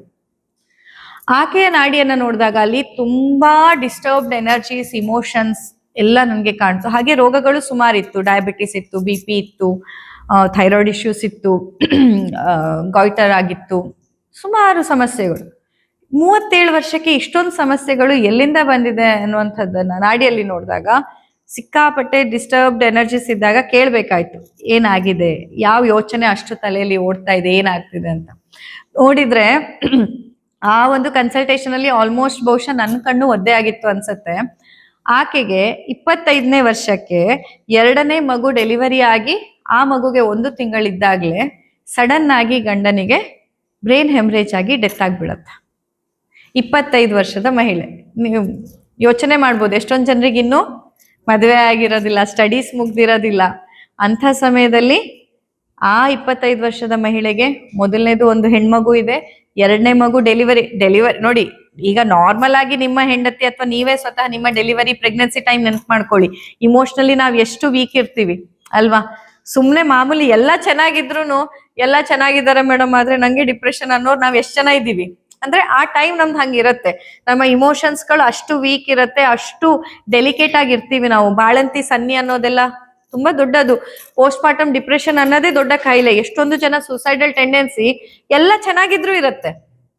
ಕೇಳಿದ್ರೆ ಯಾರ ಮೇಲೂ ಕಂಪ್ಲೇಂಟ್ ಇಲ್ಲ, ಗಂಡ ಒಳ್ಳೆಯವರು, ಮಕ್ಕಳು ಒಳ್ಳೆಯವರು, ಮಗು ದೇವ್ರಂತ ದುಟ್ಟಿದೆ, ಮನೇಲೆಲ್ಲ ಚೆನ್ನಾಗಿದ್ದಾರೆ, ಆದ್ರೆ ನನಗ್ ಕಷ್ಟ, ಅಥವಾ ಮನೇಲೇನೋ ಈಗ ಅತ್ತೆ ಏನೋ ಅಂದ್ರು, ಮಾವ ಏನೋ ಅಂದ್ರು, ಇಂಥ ಒಂದಿಷ್ಟು, ಅಥವಾ 2ನೇದು ಹೆಣ್ಣು ಅಂತ ಆಯ್ತು. ಹೀಗೆ ಏನೇನೋ ವಿಷಯಗಳಿಗೆ ಎಲ್ಲಾ ನಾರ್ಮಲ್ ಆಗಿದ್ರು ಆ ಪೀರಿಯಡ್ ಅನ್ನೋದು ಎಷ್ಟು ಡೆಲಿಕೇಟ್ ಟೈಮ್. ಅಂಥದ್ರಲ್ಲಿ ಸಡನ್ ಆಗಿ 32ನೇ ವಯಸ್ಸು, ಆಕೆಯ ಗಂಡನಿಗಾಗ ವಯಸ್ಸೆಷ್ಟೋ 32ನೇ ವಯಸ್ಸಿಗೆ ಬ್ರೈನ್ ಹೆಮ್ರೇಜ್ ಆಗಿ ಸಡನ್ ಆಗಿ ಡೆತ್ ಆಗ್ಬಿಡತ್ತೆ. ಹೇಗೆ ಎದುರಿಸಿರ್ಬೋದು ಆ ಮಹಿಳೆ? ಆವಾಗ ನಾನು ಅದನ್ನೆಲ್ಲ ಕೇಳ್ತಾ ಆಲ್ಮೋಸ್ಟ್ ನನ್ನ ಕಣ್ಣು ಒದ್ದೆ ಆಯ್ತು. ನಾನು ಫಸ್ಟ್ ಹೇಳಿದ್ದು, you should feel proud about yourself. Because ಇಷ್ಟು ಈ 25 ವರ್ಷದಿಂದ ಅವರ ಈಗ 37ನೇ ವರ್ಷದ ತನಕ ಅವರು ಕಳೆದಿರೋ ದಿನ ಹೇಗಿದ್ದಿರ್ಬೋದು ಇಮ್ಯಾಜಿನ್ ಮಾಡ್ಕೊಳ್ಳಿ. ವಾಪಸ್ ತಾಯಿ ಮನೆಗೆ ಬಂದ್ರು, ತಾಯಿ ಇಲ್ಲ, ತಂದೆ ಇದ್ದಾರೆ ಮನೆಯಲ್ಲಿ, 2 ಹೆಣ್ಣು ಮಕ್ಕಳ ಜೊತೆಯಲ್ಲಿ, ವಯಸ್ಸಾದ ಆ ತಂದೆಯ ಜೊತೆಯಲ್ಲಿ ಆ ಒಂದೊಂದ್ ದಿನ ಅವ್ರು ಹೆಂಗ್ ಕಳೆದಿರ್ಬೋದು, ಯಾವ ತರ ಅವರು ಚಾಲೆಂಜ್ ಆಗಿ ತಗೊಂಡಿರ್ಬೋದು. ಆ ಬಾಳಂತಿ ಗಂಡ ಗೌರ್ಮೆಂಟ್ ಇದ್ರಾಗಿದ್ರು, ವರ್ಕಲ್ಲಿದ್ರು. ಅದಕ್ಕೆ ಇವರಿಗೆ ಒಂದು ಕ್ಲಾರಿಕಲ್ ವರ್ಕ್ ಸಿಗತ್ತೆ. ಅದನ್ನ ತಗೊಂಡು ಕಷ್ಟಪಟ್ಟು ಆ ಮಕ್ಕಳಿಗಾಗಿ ದುಡಿದು ಕೆಲಸ ಮಾಡಿ ಇವತ್ತು ಇಲ್ಲಿ ಬಂದು ನಿಂತಿದ್ದಾರೆ. ಆದ್ರೆ ಅವಾಗ ನೋಡಿದಾಗ, ಈಗ ಫಸ್ಟ್ ನೋಡಿದಾಗ, 37 ವರ್ಷಕ್ಕೆ ಇಷ್ಟೊಂದು ಸಮಸ್ಯೆನಾ, 37 ವರ್ಷಕ್ಕೆ ಇಷ್ಟೆಲ್ಲ ತೊಂದ್ರೆನಾ, ಎಲ್ಲ ಬಂದ್ಬಿಟ್ಟಿದ್ಯಾ, BP ಇದೆಯಾ, ಶುಗರ್ ಇದೆಯಾ, ಹಂಗಿದ್ಯಾ ಹಿಂಗಿದ್ಯಾ ಅಂತ. ಆದ್ರೆ ಈಗ ನೋಡಿದಾಗ ಬಹುಶಃ ಆ ಜಾಗದಲ್ಲಿ ನಾನಾಗ್ಲಿ ನೀವಾಗ್ಲಿ ಯಾರೇ ಇದ್ದಿದ್ರು ಆ ಸನ್ನಿವೇಶ ನಾವು ಇಮ್ಯಾಜಿನ್ ಮಾಡ್ಕೊಳಕ್ಕೂ ಆಗಲ್ಲ ಅಲ್ವಾ. ಹೆಂಗ ಅದನ್ನ ನಾವ್ ಹೆಂಗ್ ರಿಸೀವ್ ಮಾಡ್ತಿದ್ವಿ, ಯಾವ ತರ ನಾವು ಆ ದಿನವನ್ನ ಕಳಿತಿದ್ವಿ ಅಂತ ಇಮ್ಯಾಜಿನ್ ಕೂಡ ಮಾಡ್ಕೊಳಕ್ ಆಗಲ್ಲ. ಬಟ್ ಅಂತ ಜಾಗದಲ್ಲಿ ಆಕೆ ಇವತ್ತಿಗೂ ಇದ್ದಾಳೆ. ಯಾಕೆಂದ್ರೆ ಎಷ್ಟು ಸತಿ ಯೋಚನೆ ಬಂದಿರ್ಬೋದು, ಆ 1 ತಿಂಗಳ ಮಗುವನ್ನು ಇಟ್ಕೊಂಡು ನಾನು ಏನೋ ಮಾಡ್ಕೊಂಡ್ ಬಿಡೋಣ ಅಂತ ಅಲ್ವಾ. ಯಾಕಂತಂದ್ರೆ ಜೀವನ ಅಷ್ಟು ಸುಲಭ ಇಲ್ಲ. ನಮಗ್ ನೋಡಿ ಎಲ್ಲಾ ಚೆನ್ನಾಗಿದ್ದು, ಗಂಡ ಮಕ್ಕಳು ಸಂಸಾರ ಎಲ್ಲಾ ಇದ್ರು, ಈಗ ನಿಮ್ಗೆ ಕೇಳಿದ್ರೆ ಜೀವನ ಸುಲಭನ ಅಂತ ಕೇಳಿದ್ರೆ ಅಯ್ಯೋ ಜೀವನ ಕಷ್ಟ ಮೇಡಮ್ ಅಲ್ವಾ. ಎಲ್ರಿಗೂ ಅವ್ರವ್ರದೇ ಆದ ಸ್ಟ್ರಗಲ್ ಇರುತ್ತೆ. ಅಂಥದ್ರಲ್ಲಿ ಈ ತರ ಒಂದು ಪ್ರಿಪೇರ್ ಇಲ್ಲದಿರುವಂತಹ, ಅನ್ಎಕ್ಸ್ಪೆಕ್ಟೆಡ್ ಆಗಿ ಇಂತಹ ಸಡನ್ ಆಗಿ ಒಂದಿಷ್ಟು ಪರೀಕ್ಷೆಗಳ ಜೀವನದಲ್ಲಿ ಬಂದ್ರೆ ಆ ಹೆಣ್ಮಗಳು ಹೇಗೆ ಎದುರಿಸಿರ್ಬೋದು. ಸೊ ಈಗ ಹೆಣ್ಮಗಳನ್ನ ನೋಡಿದಾಗ ನನಗೆ ತುಂಬಾ ಪ್ರೌಡ್ ಫೀಲ್ ಆಯ್ತು, ನಂಗೆ ಹೆಮ್ಮೆ ಅನಿಸ್ತು. ನೀವು ನಿಮ್ ಬಗ್ಗೆ ನಿಮ್ಗೆ ಹೆಮ್ಮೆ ಅನಿಸ್ಬೇಕು. ಇನ್ಫ್ಯಾಕ್ಟ್ ನನಗೂ ಹೆಮ್ಮೆ ಅನಿಸ್ತಿದೆ. ಯಾಕಂತಂದ್ರೆ ನೀವು ಇಷ್ಟೆಲ್ಲ ಆಗಿ ಕೂಡ ಇವತ್ತಿಗಿಲ್ಲಿ ನಿಮಗೋಸ್ಕರ ನೀವು ಬಂದು ನನ್ನ ಎದುರು ಕೂತಿದ್ದೀರಲ್ಲ. At least you have realise that ನನಗೋಸ್ಕರ ಏನಾದ್ರೂ ಮಾಡ್ಕೋಬೇಕು, ನನ್ನನ್ನ ಚೆನ್ನಾಗಿ ಇಟ್ಕೋಬೇಕು ಅಂತ ಇವತ್ತಿಗೂ ನೀವು ಒದ್ದಾಡ್ತಾ ಇದ್ದೀರಲ್ಲ. ಅದಕ್ಕಿಂತ ದೊಡ್ಡ ಖುಷಿ ವಿಷಯ ಏನಿದೆ ಅಲ್ವಾ. ಆ 2 ಹೆಣ್ಮಕ್ಳಿಗೆ ಬದುಕು ಕೊಟ್ರು, ಜೊತೆಗೆ ಬದುಕು ಕಟ್ಕೊಂಡ್ರು. ಎಷ್ಟು ಕಷ್ಟಗಳು ಬಂದಿರ್ಬೋದು, ಎಷ್ಟು ಅವಮಾನಗಳಾಗಿರ್ಬೋದು, ದೇಹದಲ್ಲಿರೋ ಈ ಎಲ್ಲ ರೋಗಗಳು ಅದಕ್ಕೆ ಎಷ್ಟು ನೋವು ಕೊಟ್ಟಿರ್ಬೋದು, ಸಮಾಜ ಎಷ್ಟು ನೋವು ಕೊಟ್ಟಿರ್ಬೋದು. ಅದೆಲ್ಲದನ್ನ ಎದುರಿಸಿ ಇವತ್ತೀಗ ನಿಂತಿದ್ದಾರೆ. ಹೀಗಿದ್ದಾಗ ಇಂತಹ ಎಷ್ಟೋ ಸನ್ನಿವೇಶಗಳು ಪ್ರತಿಯೊಬ್ಬರ ಜೀವನದಲ್ಲೂ ಆಗ್ತಿರತ್ತೆ. ಅವ್ರೊಬ್ರೇ ಅಂತ ಅಲ್ಲ, ನಿಮ್ಮ ಜೀವನದಲ್ಲೂ ನೀವು ಅಂತಹ ಎಷ್ಟೋ ಪರೀಕ್ಷೆಗಳನ್ನ ನೋಡಿರ್ಬೋದು. ಬಟ್ ನಾನ್ ಹೇಳೋದೇನಂತಂದ್ರೆ, ಇಂತಹ ಎಲ್ಲ ಪರೀಕ್ಷೆಗಳನ್ನ ಗೋಳು ಅಂತ ನೋಡೋದ್ರ ಬದಲು ಪ್ರತಿ ಪರೀಕ್ಷೆನ ದಾಟಿ ನೀವು ನಿಂತಾಗ ನಿಮ್ಗೆ ಹೆಮ್ಮೆ ಅನಿಸ್ಬೇಕು ಅಂತ. ಗೋಳಲ್ಲ ಅದು. ನೀವು ಅದನ್ನ ಎದುರಿಸಿದೀರಾ, ಇಷ್ಟು ಕಷ್ಟ ದೇವ್ರು ಕೊಟ್ರು ನಾನ್ ಮತ್ತೆ ತಲೆ ಎತ್ತಿ ನಿಂತಿದ್ದೀನಿ, ಮತ್ತೆ ನಾನೆಲ್ಲ ಪ್ರಯತ್ನ ಮಾಡ್ತಿದ್ದೀನಿ. ಬಿಕಾಸ್ ಎಲ್ಲರಿಗೂ ಪ್ರಯತ್ನ ಮಾಡಕ್ ಆಗಲ್ಲ, ಗಿವ್ ಅಪ್ ಮಾಡ್ಬಿಡ್ತಾರೆ. ನೋಡಿ, ಪರೀಕ್ಷೆಯಲ್ಲಿ 1-2 ಮಾರ್ಕ್ಸ್ ಕಮ್ಮಿ ಬಿದ್ರೆ ಮಕ್ಕಳು ಸೂಸೈಡ್ ಮಾಡ್ಕೊಳ್ಳೋ ಬಗ್ಗೆ ನೋಡ್ತಾರೆ. ಗೇಮ್ಸ್ ಅಲ್ಲಿ 1 ಲೆವೆಲ್ ಕ್ರಾಸ್ ಆಗಕ್ ಆಗಿಲ್ಲ ಅಂತಂದ್ರೆ ಸೂಸೈಡ್ ಮಾಡ್ಕೋತಾರೆ. ಅಂಥದ್ರಲ್ಲಿ ಜೀವನದಲ್ಲಿ ಪದೇ ಪದೇ ಇಂಥ ದೊಡ್ಡ ದೊಡ್ಡ ಪರೀಕ್ಷೆಗಳು ಬಂದ್ರು ನೀವೆಲ್ಲ ಎದುರಿಸಿ ಇವತ್ತಿಲ್ಲಿ ನಿಂತಿದ್ದೀರಾ ಅಂದ್ಮೇಲೆ ನಿಮ್ಗೆ ಆ ಹೆಮ್ಮೆ ಅನ್ನೋ ಭಾವನೆ ಬರ್ಬೇಕು. ಜೀವನದಲ್ಲಿ ಬಂದಂತಹ ಪರೀಕ್ಷೆಗಳು, ಸಮಸ್ಯೆಗಳು ನಿಮ್ಗೆ ಸಮಸ್ಯೆಯಾಗಿ ಕಾಣಬಾರ್ದು. ಹೇಗೆ ನಾವು ಎಕ್ಸಾಮ್ ಅಲ್ಲಿ ಎಷ್ಟು ಕಷ್ಟ ಇರಲಿ, 10th ಎಕ್ಸಾಮ್ ರಿಸಲ್ಟ್ ಬಂದ್ಮೇಲೆ ನಮ್ಗೆ ಏನ್ ಅನ್ಸುತ್ತೆ, ಪ್ರೌಡ್ ಫೀಲ್ ಆಗತ್ತೆ. ಆ ಎಕ್ಸಾಮ್ ಕಷ್ಟ ಇತ್ತು ಅನ್ನೋ ಗೋಳ್ ಹೇಳ್ಕೊಳಲ್ಲ ನಾನು, ನನ್ ಮಗ 99.9 ತೆಗ್ದಿದ್ದಾನೆ ಇಷ್ಟೇ ಹೇಳ್ತೀವಿ. ಆದ್ರೆ ಆ ಪರೀಕ್ಷೆ ಹಿಂದೆ ಅವನು 1 ವರ್ಷ ಎಷ್ಟು ಒದ್ದಾಡಿದಾನೆ ಅದನ್ನ ಹೇಳ್ಕೊತೀವಿ. ಅಯ್ಯೋ ಪಾಪ ರೀ ಎಷ್ಟು ಕಷ್ಟ, ಮಾರ್ಕ್ಸ್ ಏನೋ ತೆಗ್ದ ಬಿಡ್ರಿ ಅದೇನು, ಆದ್ರೆ ಪಾಪ ರೀ ತುಂಬಾ ಕಷ್ಟ ಆಯ್ತು ಅಂತ ಹೇಳಲ್ಲ. ಏನಂತೀವಿ, ಮಗ ರಾಜ್ಯಕ್ಕೆ ಟಾಪ್, ನಂಬರ್ 1, ರಾಜ್ಯಕ್ಕೆ ನಂಬರ್ 1, ಎಲ್ಲ ಸಬ್ಜೆಕ್ಟ್ ಔಟ್ ಆಫ್ ಔಟ್, ಹಂಗೆ ಹೇಳ್ಕೊಂಡು ಹೋಗ್ತೀವಿ. ಬಿಕಾಸ್ ನಮ್ಗೆ ರಿಸಲ್ಟ್ ಮತ್ತೆ ಆ ಔಟ್ಕಮ್ ಏನಿದೆ ಅದು ಇಂಪಾರ್ಟೆಂಟ್ ಆಗಿರುತ್ತೆ. ಹಾಗೆ ಜೀವನದಲ್ಲೂ ಅಷ್ಟೇ. ಜೀವನ ನಿಮ್ಗೆ ಎಷ್ಟೇ ಕಷ್ಟ ಕೊಟ್ಟಿರ್ಬೋದು, ಅಥವಾ ಈ ರೋಗಗಳು ನಿಮ್ಗೆ ಎಷ್ಟೇ ಕಷ್ಟ ಕೊಟ್ಟಿರ್ಬೋದು, ಆದ್ರೆ ಒಮ್ಮೆ ಯೋಚನೆ ಮಾಡಿ, ಈ ರೋಗ ಬಂದಿದ್ದಕ್ಕೆ ನೀವು ನಿಮ್ಮ ಜೀವನ ಶೈಲಿಯಲ್ಲಿ ಎಷ್ಟೋ ಬದಲಾವಣೆ ಮಾಡ್ಕೊಂಡಿರ್ತೀರಾ, ಎಷ್ಟೊಂದು ದೇವಸ್ಥಾನಗಳಿಗೆ ಹೋಗಿರ್ತೀರಾ, ಎಷ್ಟೊಂದು ಹರಕೆ ಹೊತ್ತಿರ್ತೀರಾ, ಎಷ್ಟು ಒಳ್ಳೊಳ್ಳೆ ವ್ಯಕ್ತಿಗಳ ಭೇಟಿಯಾಗಿ. ಇನ್ಫ್ಯಾಕ್ಟ್ ಈಗ ದೈವರಾತ್ರ ಜಾಗಕ್ಕೆ ನಾನು ಹಾಗೆ ಬನ್ನಿ, ನಿಮ್ಗೆ ಆಧ್ಯಾತ್ಮಿಕ ಸಾಧನೆಗಾಗಿ ಬನ್ನಿ ಅಂದ್ರೆ ನೀವ್ ಎಷ್ಟ್ ಜನ ಬರ್ತಿದ್ರಿ ಹೇಳಿ ನಂಗೆ. ಇದು ದೈವರಾತ್ರ ತಪಸ್ ಮಾಡಿರೋ ಜಾಗ, ನೀವೆಲ್ಲ ಬನ್ನಿ, ಆಧ್ಯಾತ್ಮಿಕವಾದಂತಹ ಗ್ರೋತ್ ಆಗತ್ತೆ, ಸಾಧನೆ ಮಾಡಿ ಅಂದ್ರೆ ನಿಮ್ಮಲ್ಲಿ ಎಷ್ಟು ಜನ ಇಷ್ಟು ಹಣ ಖರ್ಚು ಮಾಡಿ ಇಷ್ಟು ರಜೆ ಹಾಕಿ ಬಂದು ಇಲ್ಲಿ ಉಳಿತಿದ್ರಿ ಹೇಳಿ? ಒಬ್ರೂ ಇರ್ತಿರ್ಲಿಲ್ಲ. ಅಂದ್ಮೇಲೆ ಇಂತಹ ಜಾಗಕ್ಕೆ ನೀವಿಲ್ಲಿ ಬರ್ಲಿಕ್ಕೆ ಈ ರೋಗ ಕಾರಣ ಆಗಿದೆ ಅಂದ್ಮೇಲೆ ಆ ರೋಗ ಕೆಟ್ಟದಂತ ಹೇಗೆ ಹೇಳಕ್ ಸಾಧ್ಯ? ಅದು ನಿಮ್ಮ ಜರ್ನಿಯನ್ನ ನಿಮಗೆ ನೆನಪು ಮಾಡ್ತಾ ಇದೆ, ಲೈಫಿನ ಅನ್ಸರ್ಟೆನಿಟಿಯನ್ನ ನಿಮ್ಗೆ ಅದು ತಿಳಿಸೋ ಪ್ರಯತ್ನ ಮಾಡ್ತೀರಿ. ನೀವು ನಿಮ್ಮ ಜೀವನದ ಜಂಜಾಟದಲ್ಲಿ, ಜವಾಬ್ದಾರಿಗಳಲ್ಲಿ ಕಳೆದೋಗಿದ್ದೀರಾ. ಈ ರೋಗ ಅನ್ನುವಂಥದ್ದು ನಿಮ್ಮ ವೈರಿ ಅಲ್ಲ, ರೋಗ ಅನ್ನುವಂಥದ್ದು ನಿಮ್ ಶತ್ರು ಖಂಡಿತ ಅಲ್ಲ. ರೋಗ ಅನ್ನುವಂಥದ್ದು ನಿಮ್ಗೆ ನಿಮ್ಮ ಜೀವನದ ರಿಯಲ್ ಪಾತ್ ಏನು ಅನ್ನೋದನ್ನ ತೋರಿಸ್ತಾ ಇದೆ. ಯಾಕಂದ್ರೆ ಆ ಆತ್ಮಕ್ಕೆ ಪಾಪ ಒಂದು ಜರ್ನಿ ಇದೆ. ಆ ಜರ್ನಿ ಬಿಟ್ಟು ನಾವ್ ಈ ದೇಹಕ್ಕೆ ಸಂಬಂಧಪಟ್ಟಂತ ಈ ಸಂಬಂಧಗಳು, ಭಾವನೆಗಳು, ಜವಾಬ್ದಾರಿಗಳಲ್ಲಿ ಎಷ್ಟು ಕಳೆದೋಗ್ಬಿಟ್ಟಿರ್ತೀವಿ ಅಂತಂದ್ರೆ ಆತ್ಮದ ಜರ್ನಿ ಅಲ್ಲೇ ನಿಂತು ಬಿಟ್ಟಿರುತ್ತೆ.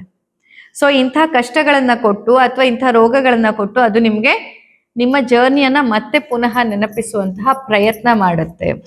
ಮತ್ತೆ ನೋಡಿ, ಇಂತಹ ಸಮಸ್ಯೆಗಳು ಬಂದಾಗ್ಲೇ ನಿಮ್ಗೆ ನಿಮ್ಮವ್ರು ಯಾರು ಅಂತ ಗೊತ್ತಾಗೋದು. ಏನ್ ಹೇಳಿದ್ರೆ, ಜೊಳ್ಳು ಭತ್ತ ಗಟ್ಟಿ ಭತ್ತ ಅಂತ ಹೇಳ್ತಾರಲ್ಲ.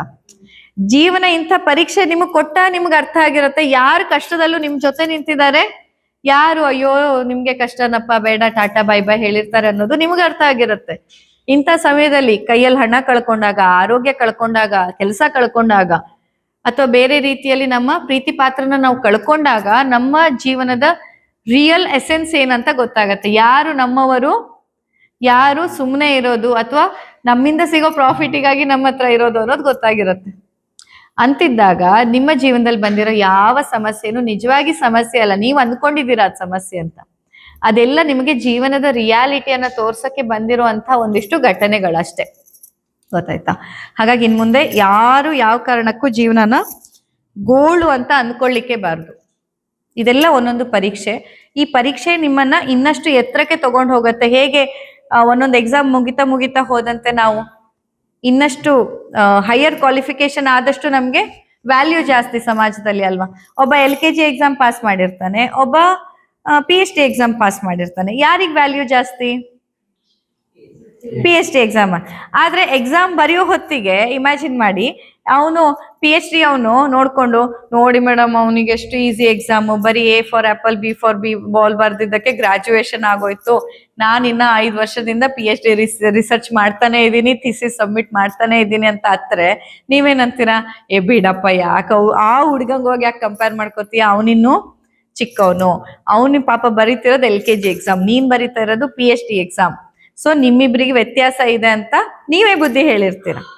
ಆದ್ರೆ ಜೀವನದಲ್ಲಿ ಮಾತ್ರ ಈಗ ಕೆಲವರು ಅವ್ರದ್ದು ಇನ್ನ ತೀರಾ ಆತ್ಮದ ಜರ್ನಿಯಲ್ಲಿ ತುಂಬಾ ಅರ್ಲಿ ಫೇಸ್ ಅಲ್ಲಿ ಇದ್ರೆ ಅವ್ರು ಆರಾಮಾಗಿರ್ತಾರೆ. ಅವ್ರು ಏನ್ ಉಂಡಾಡಿ ಗುಂಡನಂಗೆ ಅವ್ರು ಏನ್ ಮಾಡಿದ್ರು ಚೆನ್ನಾಗಿರ್ತಾರೆ ಅವ್ರು ಭೂಮಿ ಮೇಲೆ ಜೀವನದಲ್ಲಿ.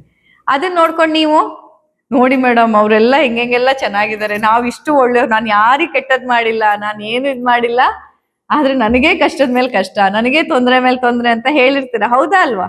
ಒಂದಲ್ಲ ಒಂದು ಟೈಮಲ್ಲಿ ನಿಮ್ಗೆ ಅನ್ಸಿರತ್ತೆ ನಮಗೆ ಯಾಕೆ ಈ ತರ ಕಷ್ಟ ಅಂತ. ಯಾಕೆ ಅಂತಂದ್ರೆ ನೀವು ಬರಿತಾ ಇರೋ ಎಕ್ಸಾಮಿಗೆ ಕಷ್ಟ ಆಗ್ತಾ ಹೋದಂತೆ ವ್ಯಾಲ್ಯೂನು ಅಷ್ಟೇ ಹೆಚ್ಚಿಗೆ ಸಿಗತ್ತೆ. ಅವ್ರು ಬರಿತಾ ಇರೋ ಎಕ್ಸಾಮಿಗೆ ಇರೋ ವ್ಯಾಲ್ಯೂ ಅಷ್ಟೇ. ಹಾಗಾಗಿ ಅದು ಎಕ್ಸಾಮ್ ಸರಳ ಇದೆ ಅವರಿಗೆ, ನಮಗ್ ಕಷ್ಟ ಇದೆ ಅಂದ್ರೆ ಅದ್ರ ಅರ್ಥ ದೇವ್ರು ಪಾರ್ಶಾಲಿಟಿ ಮಾಡ್ತಿದಾರಂತಲ್ಲ, ದೇವ್ರು ಬಯಾಸ್ಡ್ ಇದ್ದಾರೆ ಅಂತಲ್ಲ.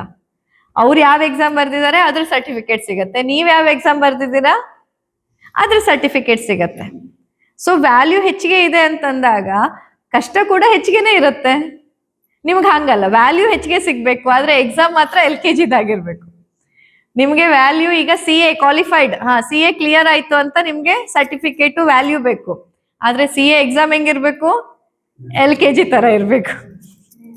ಈಗ ನಿಮ್ಮಲ್ಲೇ ನಾನು ಕೇಳಿದ್ರೆ ಮತ್ತೆ ಜೀವನ್ ಮರಣ ಬೇಕಾ, ಮೋಕ್ಷ ಬೇಕಾ ಈ ಜನ್ಮದಲ್ಲಿ, ಅಥವಾ ಮತ್ತು ಜನನ ಮರಣ ಈ ಸೈಕಲ್ ಬೇಕಾ ಅಂತ ಕೇಳಿದ್ರೆ ಮೋಕ್ಷ ಎಷ್ಟ್ ಜನರಿಗೆ ಬೇಕೀಗ? ಇದೇ ಜನ್ಮ ಸಾಕಪ್ಪ, ಇದು ಕೊನೆ ಜನ್ಮ ಆಗ್ಲಿ ಅಂತ ಎಷ್ಟ್ ಜನರಿಗೆ ಅನಿಸ್ತಿದೆ ಹೇಳಿ? ಕೈ ಎತ್ತಿ ನೋಡೋಣ. ಉಳಿದವರಿಗೆಲ್ಲ ಜೀವನ ಬೇಕು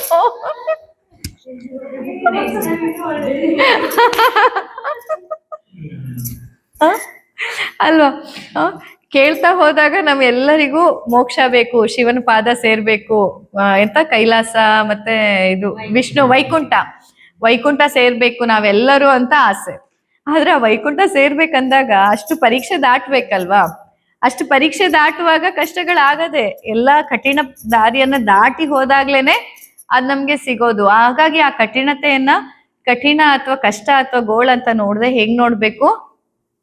ಅದ್ರ ನಂತರ ಸಿಗೋ ವ್ಯಾಲ್ಯೂನಷ್ಟೇ ನೋಡ್ಬೇಕು. ಎಷ್ಟು ಕಷ್ಟ ಆದ್ರೂ ಮಕ್ಕಳು ಹಗಲು ರಾತ್ರಿ ಓದಿ ಇದ್ ಮಾಡಿ ಯಾಕೆ ಕ್ಲಿಯರ್ ಮಾಡ್ತಾರೆ? ಅದ್ರ ನಂತರದ ವ್ಯಾಲ್ಯೂ ಮಾತ್ರ ಅವ್ರ ಕಣ್ಣಿಗೆ ಕಾಣಿಸ್ತಿರತ್ತೆ. 10th ಎಕ್ಸಾಮ್ ಯಾಕಷ್ಟು ಚೆನ್ನಾಗಿ ಮಾಡ್ತಾರೆ? ಅದ್ರ ನಂತರ ಸಿಗೋ ರ್ಯಾಂಕ್ ಮತ್ತೆ ಅವ್ರಿಗೆ ಬೇಕಾಗಿರೋ ಕಾಲೇಜು, ಅವ್ರಿಗೆ ಬೇಕಾಗಿರೋ ವಿಂಗ್ ಸಿಗೋದ ಮಾತ್ರ ಕಣ್ಣೆದ್ರು ಕಾಣ್ತಿರತ್ತೆ ಹೊರತು ಈಗ ಕಷ್ಟ ಪಡ್ತಿರೋದು ಕಾಣೋದಿಲ್ಲ. ಹಾಗೆ ಜೀವನದಲ್ಲೂ ಆಗ್ಬೇಕು. ಅವಾಗ ನಿಮ್ಗೆ ಯಾವ ಕಷ್ಟಗಳು ಕಷ್ಟ ಅನ್ಸೋದಿಲ್ಲ. ಆ ಭಾವನೆ ನೀವು ಯಾವ ದೃಷ್ಟಿಯಲ್ಲಿ ಅದನ್ನ ನೋಡ್ತೀರಾ ಹಾಗೆ ಅದು. ಈಗ ಬರೋಂತ ಅಯ್ಯೋ ನನಗೆ ಕಷ್ಟ ಅಂತ ನೀವು ನೋಡಿದ್ರೆ ಅದ್ ನಿಮ್ಮನ್ನ ಕುಗ್ಗಿಸ್ಬಿಡತ್ತೆ. ಆ ಭಾವನೆನೆ ನಿಮ್ಗೆಲ್ಲಾ ರೋಗದ ಮೇಲೆ ರೋಗ, ತೊಂದ್ರೆ ಮೇಲೆ ತೊಂದ್ರೆ ನಿಮ್ಮನ್ನ ಕುಗ್ಗಿಸ್ಬಿಡತ್ತೆ. ಅಯ್ಯೋ ಇಷ್ಟೇ ತಾನೆ, ಎಷ್ಟೋ ಕಷ್ಟ ನೋಡಿದೀನಂತೆ, ಇದಕ್ಕೆ ಯಾರು ಹೆದರ್ತಾರೆ, ಇದು ಇನ್ನೊಂದಷ್ಟೇ. ತಿಂದಿರೋ 10 ಪೆಟ್ಟಿನ ಹಿಂದೆ 11ನೇ ಪೆಟ್ಟಿಗೆ ಯಾರು ಹೆದರ್ತಾರೆ? ತಿಂದಿರೋ ಇಷ್ಟು ಕಷ್ಟ ನೋಡಿದೀವಿ, ಹುಟ್ಟದಾಗ್ಲಿಂದ ಇಲ್ಲಿ ತನಕ ಎಷ್ಟೋ ಚಾಲೆಂಜಸ್ ಅನ್ನು ನೋಡಿದೀವಿ, ಇದು ಇನ್ನೊಂದು ಅಷ್ಟೇ ಬಿಡು, ತೊಂದ್ರೆ ಇಲ್ಲ ಅಂತ ನೀವು ನೋಡಿದ್ರೆ ಆ ಸಮಸ್ಯೆ ಚಿಕ್ಕದ ಅನ್ಸುತ್ತೆ. ಬಟ್ ನೀವೇನ್ ಮಾಡ್ತೀರಾ, ಒಂದ್ ಚಿಕ್ಕ ಸಮಸ್ಯೆ ಬಂದ್ರು ಭೂತ್ ಕನ್ನಡಿ ಹಿಡ್ಕೊಂಡು, ರಾಹು ಕನ್ನಡಿ ಹಿಡ್ಕೊಂಡು ಅದನ್ನ ಮತ್ತೆ ಮತ್ತೆ ನೋಡಿ. ಈ ಮಕ್ಕಳು ಮಾಡ್ತಾರಲ್ಲ, ಈಗ ಮಕ್ಕಳು ಒಮ್ಮೊಮ್ಮೆ ಚಿಕ್ಕದ ಕೈ ಹೆಚ್ಕೊಂಡ್ರೆ ಹೆಂಗ್ ಮಾಡ್ತಾರೆ, ಒಂದ್ ಚಿಕ್ಕ ಗಾಯ ಆಗ್ಲಿ ಇಷ್ಟು ದೊಡ್ಡ ಬ್ಯಾಂಡೇಜ್ ಹಾಕೊಂಡು ಮಾಡ್ತಾರೆ ತಾನೆ ಅಲ್ವಾ? ಇಷ್ಟು ದೊಡ್ಡ ಬ್ಯಾಂಡೇಜ್ ಹಾಕಿ ಆ ಬೆರಳು ಹಿಂಗೆ ಇಟ್ಕೊಂಡು ಕಟ್ಟಾಗ್ಬಿಟ್ಟಿದೆ. ನೀವು ಮನೇಲಿ ಅಡಿಗೆ ಮಾಡೋವಾಗ ಎಷ್ಟ್ ಸತಿ ಎಷ್ಟೋ ಬ್ಲೀಡ್ ಆಗಿರುತ್ತೆ, ಎಷ್ಟೋ ದೊಡ್ಡ ದೊಡ್ಡ ಗಾಯನ ಆಗಿರುತ್ತೆ, ಮತ್ತೊಂದ್ ಬಟ್ಟೆನೂ ಕಟ್ಕೊಂಡು ಪುರ್ಸೋತಿರತ್ತೆ ಇಲ್ವಾ? ಅದಕ್ಕೂನು ಎಷ್ಟ್ ಸತಿ ಕೈ ಸುಟ್ಕೊಂಡಿರ್ತೀರ, ಎಷ್ಟ್ ಸತಿ ಇಲ್ಲೆಲ್ಲ ಗಾಯ ಆಗಿರುತ್ತೆ. ಆದ್ರೆ ಅದೆಲ್ಲ ಬಿಟ್ಟು ನಿಮ್ ಜವಾಬ್ದಾರಿ ನಿಭಾಯಿಸ್ಕೊಂಡು ಹೋಗ್ತಿರ್ತೀರ. ಅಂದ್ರೆ ನೀವು ಅದನ್ನೇ ಅಯ್ಯೋ ಕೈ ಹಿಂಗಾಗಿದೆ ಅಂತ ನೀವು ಕೈಗ ಇಲ್ಲಿ ತಾಗಿಸ್ಕೊಂಡಿರ್ತೀರಲ್ಲ ಹೆಚ್ಚಿನ ಮಹಿಳೆಯರು, ಇಲ್ಲಿ ತಾಗಿಸಿ ಗಾಯ ಮಾಡ್ಕೊಂಡಾಗ ಹಿಂಗ್ ಮಾಡಿ ನಿಂತ್ ಬಿಡಿ ಒಂದಿನ, ಅಯ್ಯೋ ಕೈ ಸುಟ್ಟಿದೆ ಅಂತ. ಯಾಕೆ ಹಂಗ್ ಮಾಡಲ್ಲ? ನಿಮ್ಗೆ ನಗು ಬರುತ್ತೆ. ಆದ್ರೆ ಜೀವನದಲ್ಲಿ ಭಾವನೆಗಳ ಬಗ್ಗೆ ನೀವು ಇದೇ ಮಾಡ್ತಿರೋದು. ಯಾರೋ ಒಬ್ರು ಬೇಜಾರ್ ಮಾಡಿದ್ರಂದ್ರೆ ಬಿಟ್ಬಿಡು ಅಂತ ಅದನ್ನ ನೆಗ್ಲೆಕ್ಟ್ ಮಾಡೋದ್ರ ಬದಲು ಅದನ್ನೇ ಮತ್ತೆ ಮತ್ತೆ ರಿಪೀಟ್, ನಾವು ಇದು ಸಾಂಗ್ ಕೇಳ್ದಂಗೆ ಅದನ್ನೇ ರಿಪೀಟ್ ಪ್ಲೇ ಲಿಸ್ಟ್ ಅಲ್ಲಿ ಹಾಕೊಂಡು ಅವ್ರು ಬೇಜಾರ್ ಮಾಡಿದ್ರು ಅದೇ ಪಾರಾಯಣ ಮಾಡಿ. ಅವ್ರು ಬೇಜಾರು ಒಂದ್ಸತಿ ಮಾಡಿರ್ತಾರೆ, ನೀವ್ ಅದನ್ನ 1000 ಸತಿ ರಿಪೀಟ್ ಮಾಡ್ಕೊಂಡಿರ್ತೀರ.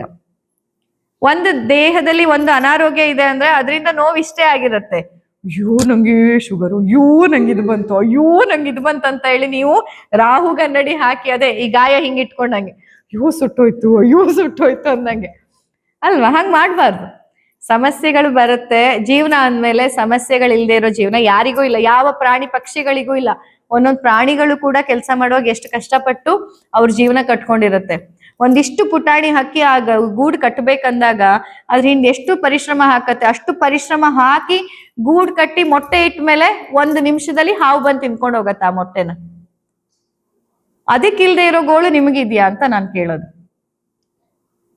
ಎಷ್ಟೋ ಕಷ್ಟಪಟ್ಟು ತನಗೋಸ್ಕರ ತಾನು ಈಗೊಂದು ಪೊಟ್ರೆ ಒಳಗೆ ಮರಿ ಹಾಕೋ ಹಕ್ಕಿ ಇದೆ ಆಯ್ತಾ, ಅದೇನ್ ಮಾಡತ್ತೆ ಅಂದ್ರೆ ಮರದ ಪೊಟರೆ ಒಳಗಡೆ ಹೆಣ್ಣು ಹಕ್ಕಿ ಹೋಗಿ ಗಂಡು ಹಕ್ಕಿಯನ್ನ ಮಣ್ಣು ಹಾಕಿ ಸೀಲ್ ಮಾಡಿ ಜಸ್ಟ್ ಫುಡ್ ಅಷ್ಟೇ ಹಾಕುವಷ್ಟು ಚಿಕ್ಕ ಜಾಗ ಬಿಟ್ಟಿರತ್ತೆ.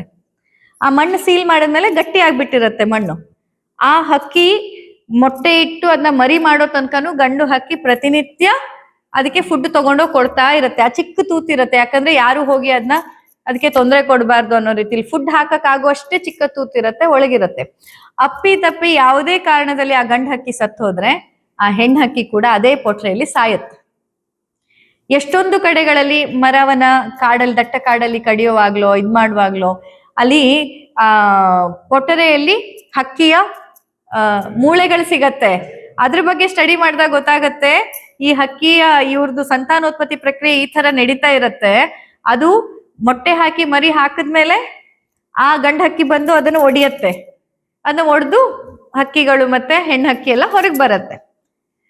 ಅಷ್ಟು ಪಾಪ ಅವುಗಳಿಗೆ ಸ್ವಂತ ಕೈ ಇಲ್ಲ, ಕಾಲಿಲ್ಲ, ಎಂತ ನೆಟ್ಟಗಿಲ್ಲ, ನಿಮ್ ತರ ಮಾತುಕತೆ ಇಲ್ಲ, ಫೋನು ಮೊಬೈಲು ಯಾವುದೂ ಇಲ್ಲ ನಮ್ಗೆ. ಆದ್ರೂ ಅವು ಆ ಜೀವನ ಮಾಡ್ತಾ ಇರತ್ತೆ. ಅವುಗಳಿಗಿಲ್ದೆ ಇರೋ ಗೋಳು ನಿಮ್ಗಿದ್ಯಾ ಅಂತ ನಾನು ಕೇಳೋದು.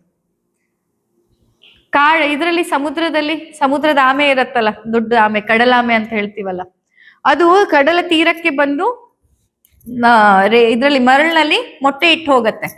ಯಾಕಂದ್ರೆ ನೀರಲ್ಲಿ ಮೊಟ್ಟೆ ಇಟ್ರೆ ಆ ಮೊಟ್ಟೆ ಇದಾಗಲ್ಲ, ಮರಿ ಆಗಲ್ಲ. ಅದು ಮೊಟ್ಟೆ ಮರಿ ಆಗ್ಬೇಕು ಅಂತಂದ್ರೆ ಕಡಲ ತೀರಕ್ಕೆ ಬಂದು ಹೊಂಡ ಮಾಡಿ ಆ ಒಂದು ಮೊಟ್ಟೆ ಇಟ್ಟು ಮತ್ತದನ್ನ ಮುಚ್ಚಿಟ್ಟು ವಾಪಸ್ ಕಡ್ಲಿಕ್ಕೆ ಹೋಗ್ಬೇಕು. ಇದೆಲ್ಲದ್ರ ಮಧ್ಯೆ ಈ ಮನುಷ್ಯ ವಿಕೃತವಾದ ಭಾವನೆ ಇರುವ ನಮ್ಮ ಈ ಮನುಷ್ಯರ ಕಣ್ಣನ್ನು ತಪ್ಪಿಸಿ ಮಾಡ್ಬೇಕು. ನಿಮಗಾದ್ರೆ ಟಾರ್ಚ್ ಇದೆ, ಟೈಮ್ ಇದೆ, ಗಡಿಯಾರ ಇದೆ, ಎಷ್ಟೊತ್ತಿ ಮನುಷ್ಯ ಬರ್ತಾನೆ, ಎಷ್ಟೊತ್ತಿ ಮನುಷ್ಯ ಬರಲ್ಲ, ಎಷ್ಟೊತ್ತಿ ನಾನು ಅದ್ ಮಾಡಿದ್ರೆ ಸೇಫು, ಎಷ್ಟೊತ್ತಿ ಈಗ ನೀವೇ ಮಾಡಿ ನೋಡೋಣ. ನಾನ್ ನಿಮ್ಗೆ ಈಗ ಒಂದು ಟಾಸ್ಕ್ ಕೊಟ್ರೆ ಯಾರು ಮನುಷ್ಯರು ನೋಡದೆ ಇರೋ ಟೈಮಲ್ಲಿ ಸಮುದ್ರಕ್ಕೆ ಹೋಗಿ ಒಂದು ಹೊಂಡ ತೋಡಿ ಒಂದಿಷ್ಟು ಐಟಮ್ ಅನ್ನ ಇಟ್ಟು ಮುಚ್ಚಿಟ್ಟು ಬನ್ನಿ ಅಂತಂದ್ರೆ ಎಷ್ಟು ಕಷ್ಟ ಹೇಳಿ. ಅದು ಯಾರಾದ್ರೂ ಒಬ್ರು ನೋಡ್ತಾರೆ, ಏನಾದ್ರೂ ನಾವು ಸಿಕ್ಕಾಕೋತೀವಿ. ಅಥವಾ ಅಷ್ಟಕ್ಕೆ ಟಾಸ್ಕ್ ಮುಗ್ದಿಲ್ಲ ಅದಕ್ಕೆ ಕಡ್ಲಾಮೆಗೆ, ಅಷ್ಟನ್ ಮಾಡಿ ಹೋಗ್ಬೇಕು. ಇದ್ರ ಮಧ್ಯೆ ಮನುಷ್ಯ ನೋಡ್ದ ಅಂದ್ರೆ ಆ ಮೊಟ್ಟೆನೇ ಎತ್ತು ಬಿಡ್ತಾನೆ. ಮೊಟ್ಟೆ ಇಡಲ್ಲ ಮನುಷ್ಯ, ನೋಡ್ಬಿಟ್ರೆ ಮೊಟ್ಟೆ ಎತ್ತು ಮಾರ್ಬಿಡ್ತಾನೆ, ತಿಂದ್ಬಿಡ್ತಾನೆ. ಇಂಥ ಕ್ರೂರ ಜಗತ್ತಿನ ನಡುವೆನೂ ಆಮೆ ಏನ್ ಮಾಡ್ತಿದೆ, ಜೀವ ಮಾಡ್ತಿದೆ. ಅಂಡ್ ಇವತ್ತಿಗೂ ಎಷ್ಟೋ ಕಡ್ಲಾಮೆಗಳು ಇದೇ ರೀತಿ ಎಷ್ಟೋ ವರ್ಷಗಳಿಂದ ಇದೇ ಪದ್ಧತಿ ನಡ್ಕೊಂಡು ಬರ್ತಾ ಇದೆ. ಇನ್ನೂ ಟಾಸ್ಕ್ ಅಲ್ಲಿ ಮುಗ್ದಿಲ್ಲ. ಮೊಟ್ಟೆ ಇಟ್ಟು ಹೋದ್ಮೇಲೆ ಅದ್ರದ್ದು ಸಂತಾನೋತ್ಪತ್ತಿ ಸಮಯ, ಆ ಮೊಟ್ಟೆ ಒಡೆದು ಮರಿಯಾಗಕ್ಕೆ ಎಷ್ಟೋ 100-120 ದಿನಾನೋ ಏನೋ ಆಯ್ತಾ. ಯಾವುದೇ ಗಡಿಯಾರ ಇಲ್ದೆ, ಡೈರಿ ಇಲ್ದೆ, ಪೆನ್ನು ಪೇಪರ್ ಇಲ್ದೆ, ಮೊಬೈಲ್ ರಿಮೈಂಡರ್ ಇಲ್ದೆ, ಅಲಾರಾಮ್ ಇಲ್ದೆ ಅದು ಸರಿ ಆ ಸಮಯಕ್ಕೆ ಮತ್ತೆ ಕಡ್ಲಿಗೆ ಬಂದು ನಿಂತಿರತ್ತೆ, ನೀರಲ್ಲಿ ಬಂದು ನಿಂತಾ ಇರತ್ತೆ. ಇವತ್ ಮೊಟ್ಟೆ ಒಡಿಯತ್ತೆ, ಮರಿಗಳ ಹೊರಬರತ್ತೆ ಸಮುದ್ರದ ಕಡೆ. ಇನ್ನ ಮರಿಗಳಲ್ಲಿ ನೋಡಿ ಎಂತಹ ಒಂದು ಯೋಚನೆ, ಯಾವ ತರದ ನಮ್ಮ ಬಯೋಲಾಜಿಕಲ್ ಕ್ಲಾಕ್ ಅಂತೀವೋ ಏನು ಹೇಳೋದು ಅದಕ್ಕೆ. ಆ ಮೊಟ್ಟೆ ಒಡೆದು ಮರಿ ಬಂದಿದ್ದು ಸೀದಾ ಸಮುದ್ರದ ಕಡೆಗೆ ಬರುತ್ತೆ, ಆ ಕಡೆ ಹೋಗಲ್ಲ ಅದು. ಯಾರು ಅದಕ್ಕೆ ಗೂಗಲ್ ಮ್ಯಾಪ್ ಹಾಕೊಟ್ಟವ್ರು ಯಾರು? ಸೀದಾ ಸಮುದ್ರದ ಕಡೆಗೆ ಬರುತ್ತೆ. ಇಲ್ಲ ಅಮ್ಮ ಕಡ್ಲಲ್ಲಿ ಕಾಯ್ತಾ ಇರತ್ತೆ, ಅಷ್ಟು ಮರಿಗಳನ್ನ ತಗೊಂಡು ಹೋಗತ್ತೆ. ಆದ್ರೆ ಇದ್ರ ಮಧ್ಯದಲ್ಲಿ ಎಷ್ಟೋ ಮನುಷ್ಯರು ಆ ಮರಿಗಳನ್ನ ಕೊಂದ್ಬಿಡ್ತಾರೆ, ಎಷ್ಟೋ ಮರಿಗಳನ್ನ ಅವ್ರು ಹೊತ್ಕೊಂಡು ಹೋಗ್ತಾರೆ. ಇನ್ನು ಕಡ್ಲಾಮೆ ಸಿಕ್ಕಿದ್ರೆ ಅದನ್ನು ಹೊತ್ಕೊಂಡು ಹೋಗಿ ಸಾಯಿಸ್ತಾರೆ. ಯಾಕಂದ್ರೆ ಆ ಟೈಮಲ್ಲಿ ಈಸಿ ಅಲ್ವಾ ಅದನ್ನ ಹಂಟ್ ಮಾಡೋದು. ಮರಿಗಳಿಗಾಗದ್ ಕಾಯ್ತಾ ನಿಂತಾಗ ತುಂಬಾ ಹತ್ತಿರದಲ್ಲಿ ಸಿಗತ್ತೆ ಕಡ್ಲಾಮೆ. ಇಂಥ ಎಲ್ಲ ಕ್ರೂರಿಗಳ ಮಧ್ಯದಲ್ಲಿ ಇಂಥ ಎಷ್ಟೋ ಜೀವ ಜಂತುಗಳ ಜೀವನ ಮಾಡ್ತಾ ಇರುವಾಗ ನಿಮಗ್ ಬಂದಿರೋ ಕಷ್ಟ ಇದಕ್ಕಿಂತ ದೊಡ್ಡದ ಅಂತ ನಾನು ಕೇಳೋದು. ಅಂಥ ಕ್ಷಣದ ಪರೀಕ್ಷೆ ನಿಮಗಿದ್ಯಾ? ಪರೀಕ್ಷೆ ಇದೆ, ಕಷ್ಟ ಇದೆ ನಿಜ. ಆದ್ರೆ ನಮ್ ಸುತ್ತಮುತ್ತಲು ಪರೀಕ್ಷೆ ಇಲ್ಲದೆ ಇದ್ದವ್ರು ಯಾರಿದ್ದಾರೆ ಹೇಳಿ? ಗಿಡ ಮರಗಳಿಗೆ ಪರೀಕ್ಷೆ ಇಲ್ವಾ? ಪ್ರಾಣಿ ಪಕ್ಷಿಗಳಿಗೆ ಪರೀಕ್ಷೆ ಇಲ್ವಾ? ಅಥವಾ ಬೇರೆ ಮನುಷ್ಯರಿಗೆ ಪರೀಕ್ಷೆ ಇಲ್ವಾ? ಎಲ್ಲರಿಗಿದೆ. ಅವ್ರವ್ರಿದ್ದ ಅರ್ಹತೆಗೆ ತಕ್ಕಂತೆ ಅವ್ರವ್ರಿಗೆ ಯೋಗ್ಯತೆ ಇದೆ, ಆ ಪರೀಕ್ಷೆಗಳು ಬರ್ತಿದೆ. ಸೊ ನಿಮಗೆ ಪರೀಕ್ಷೆಗಳು ಹೆಚ್ಚಿಗೆ ಇದೆ ಅಂತಂದ್ರೆ ನಿಮ್ಮ ಯೋಗ್ಯತೆ ಅಷ್ಟು ಹೆಚ್ಚಿದೆ ಅಂತ ಖುಷಿ ಪಡ್ಬೇಕು ನೀವು. ಅದ್ರ ಬದಲು ನಿಮ್ದೇನಿದು ಗೋಳು?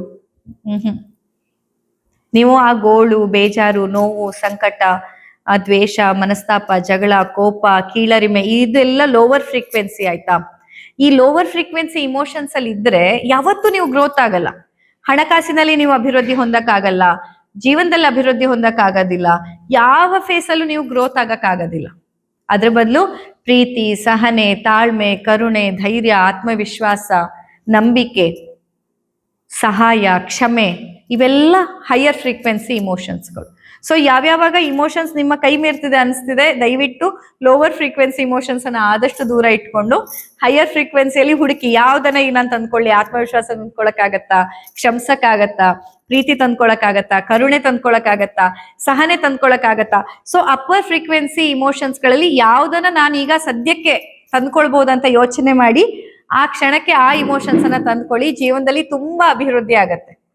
ಕಷ್ಟಗಳು ಎಷ್ಟೇ ಬಂದ್ರೂ ಅಭಿವೃದ್ಧಿ ಆಗತ್ತೆ.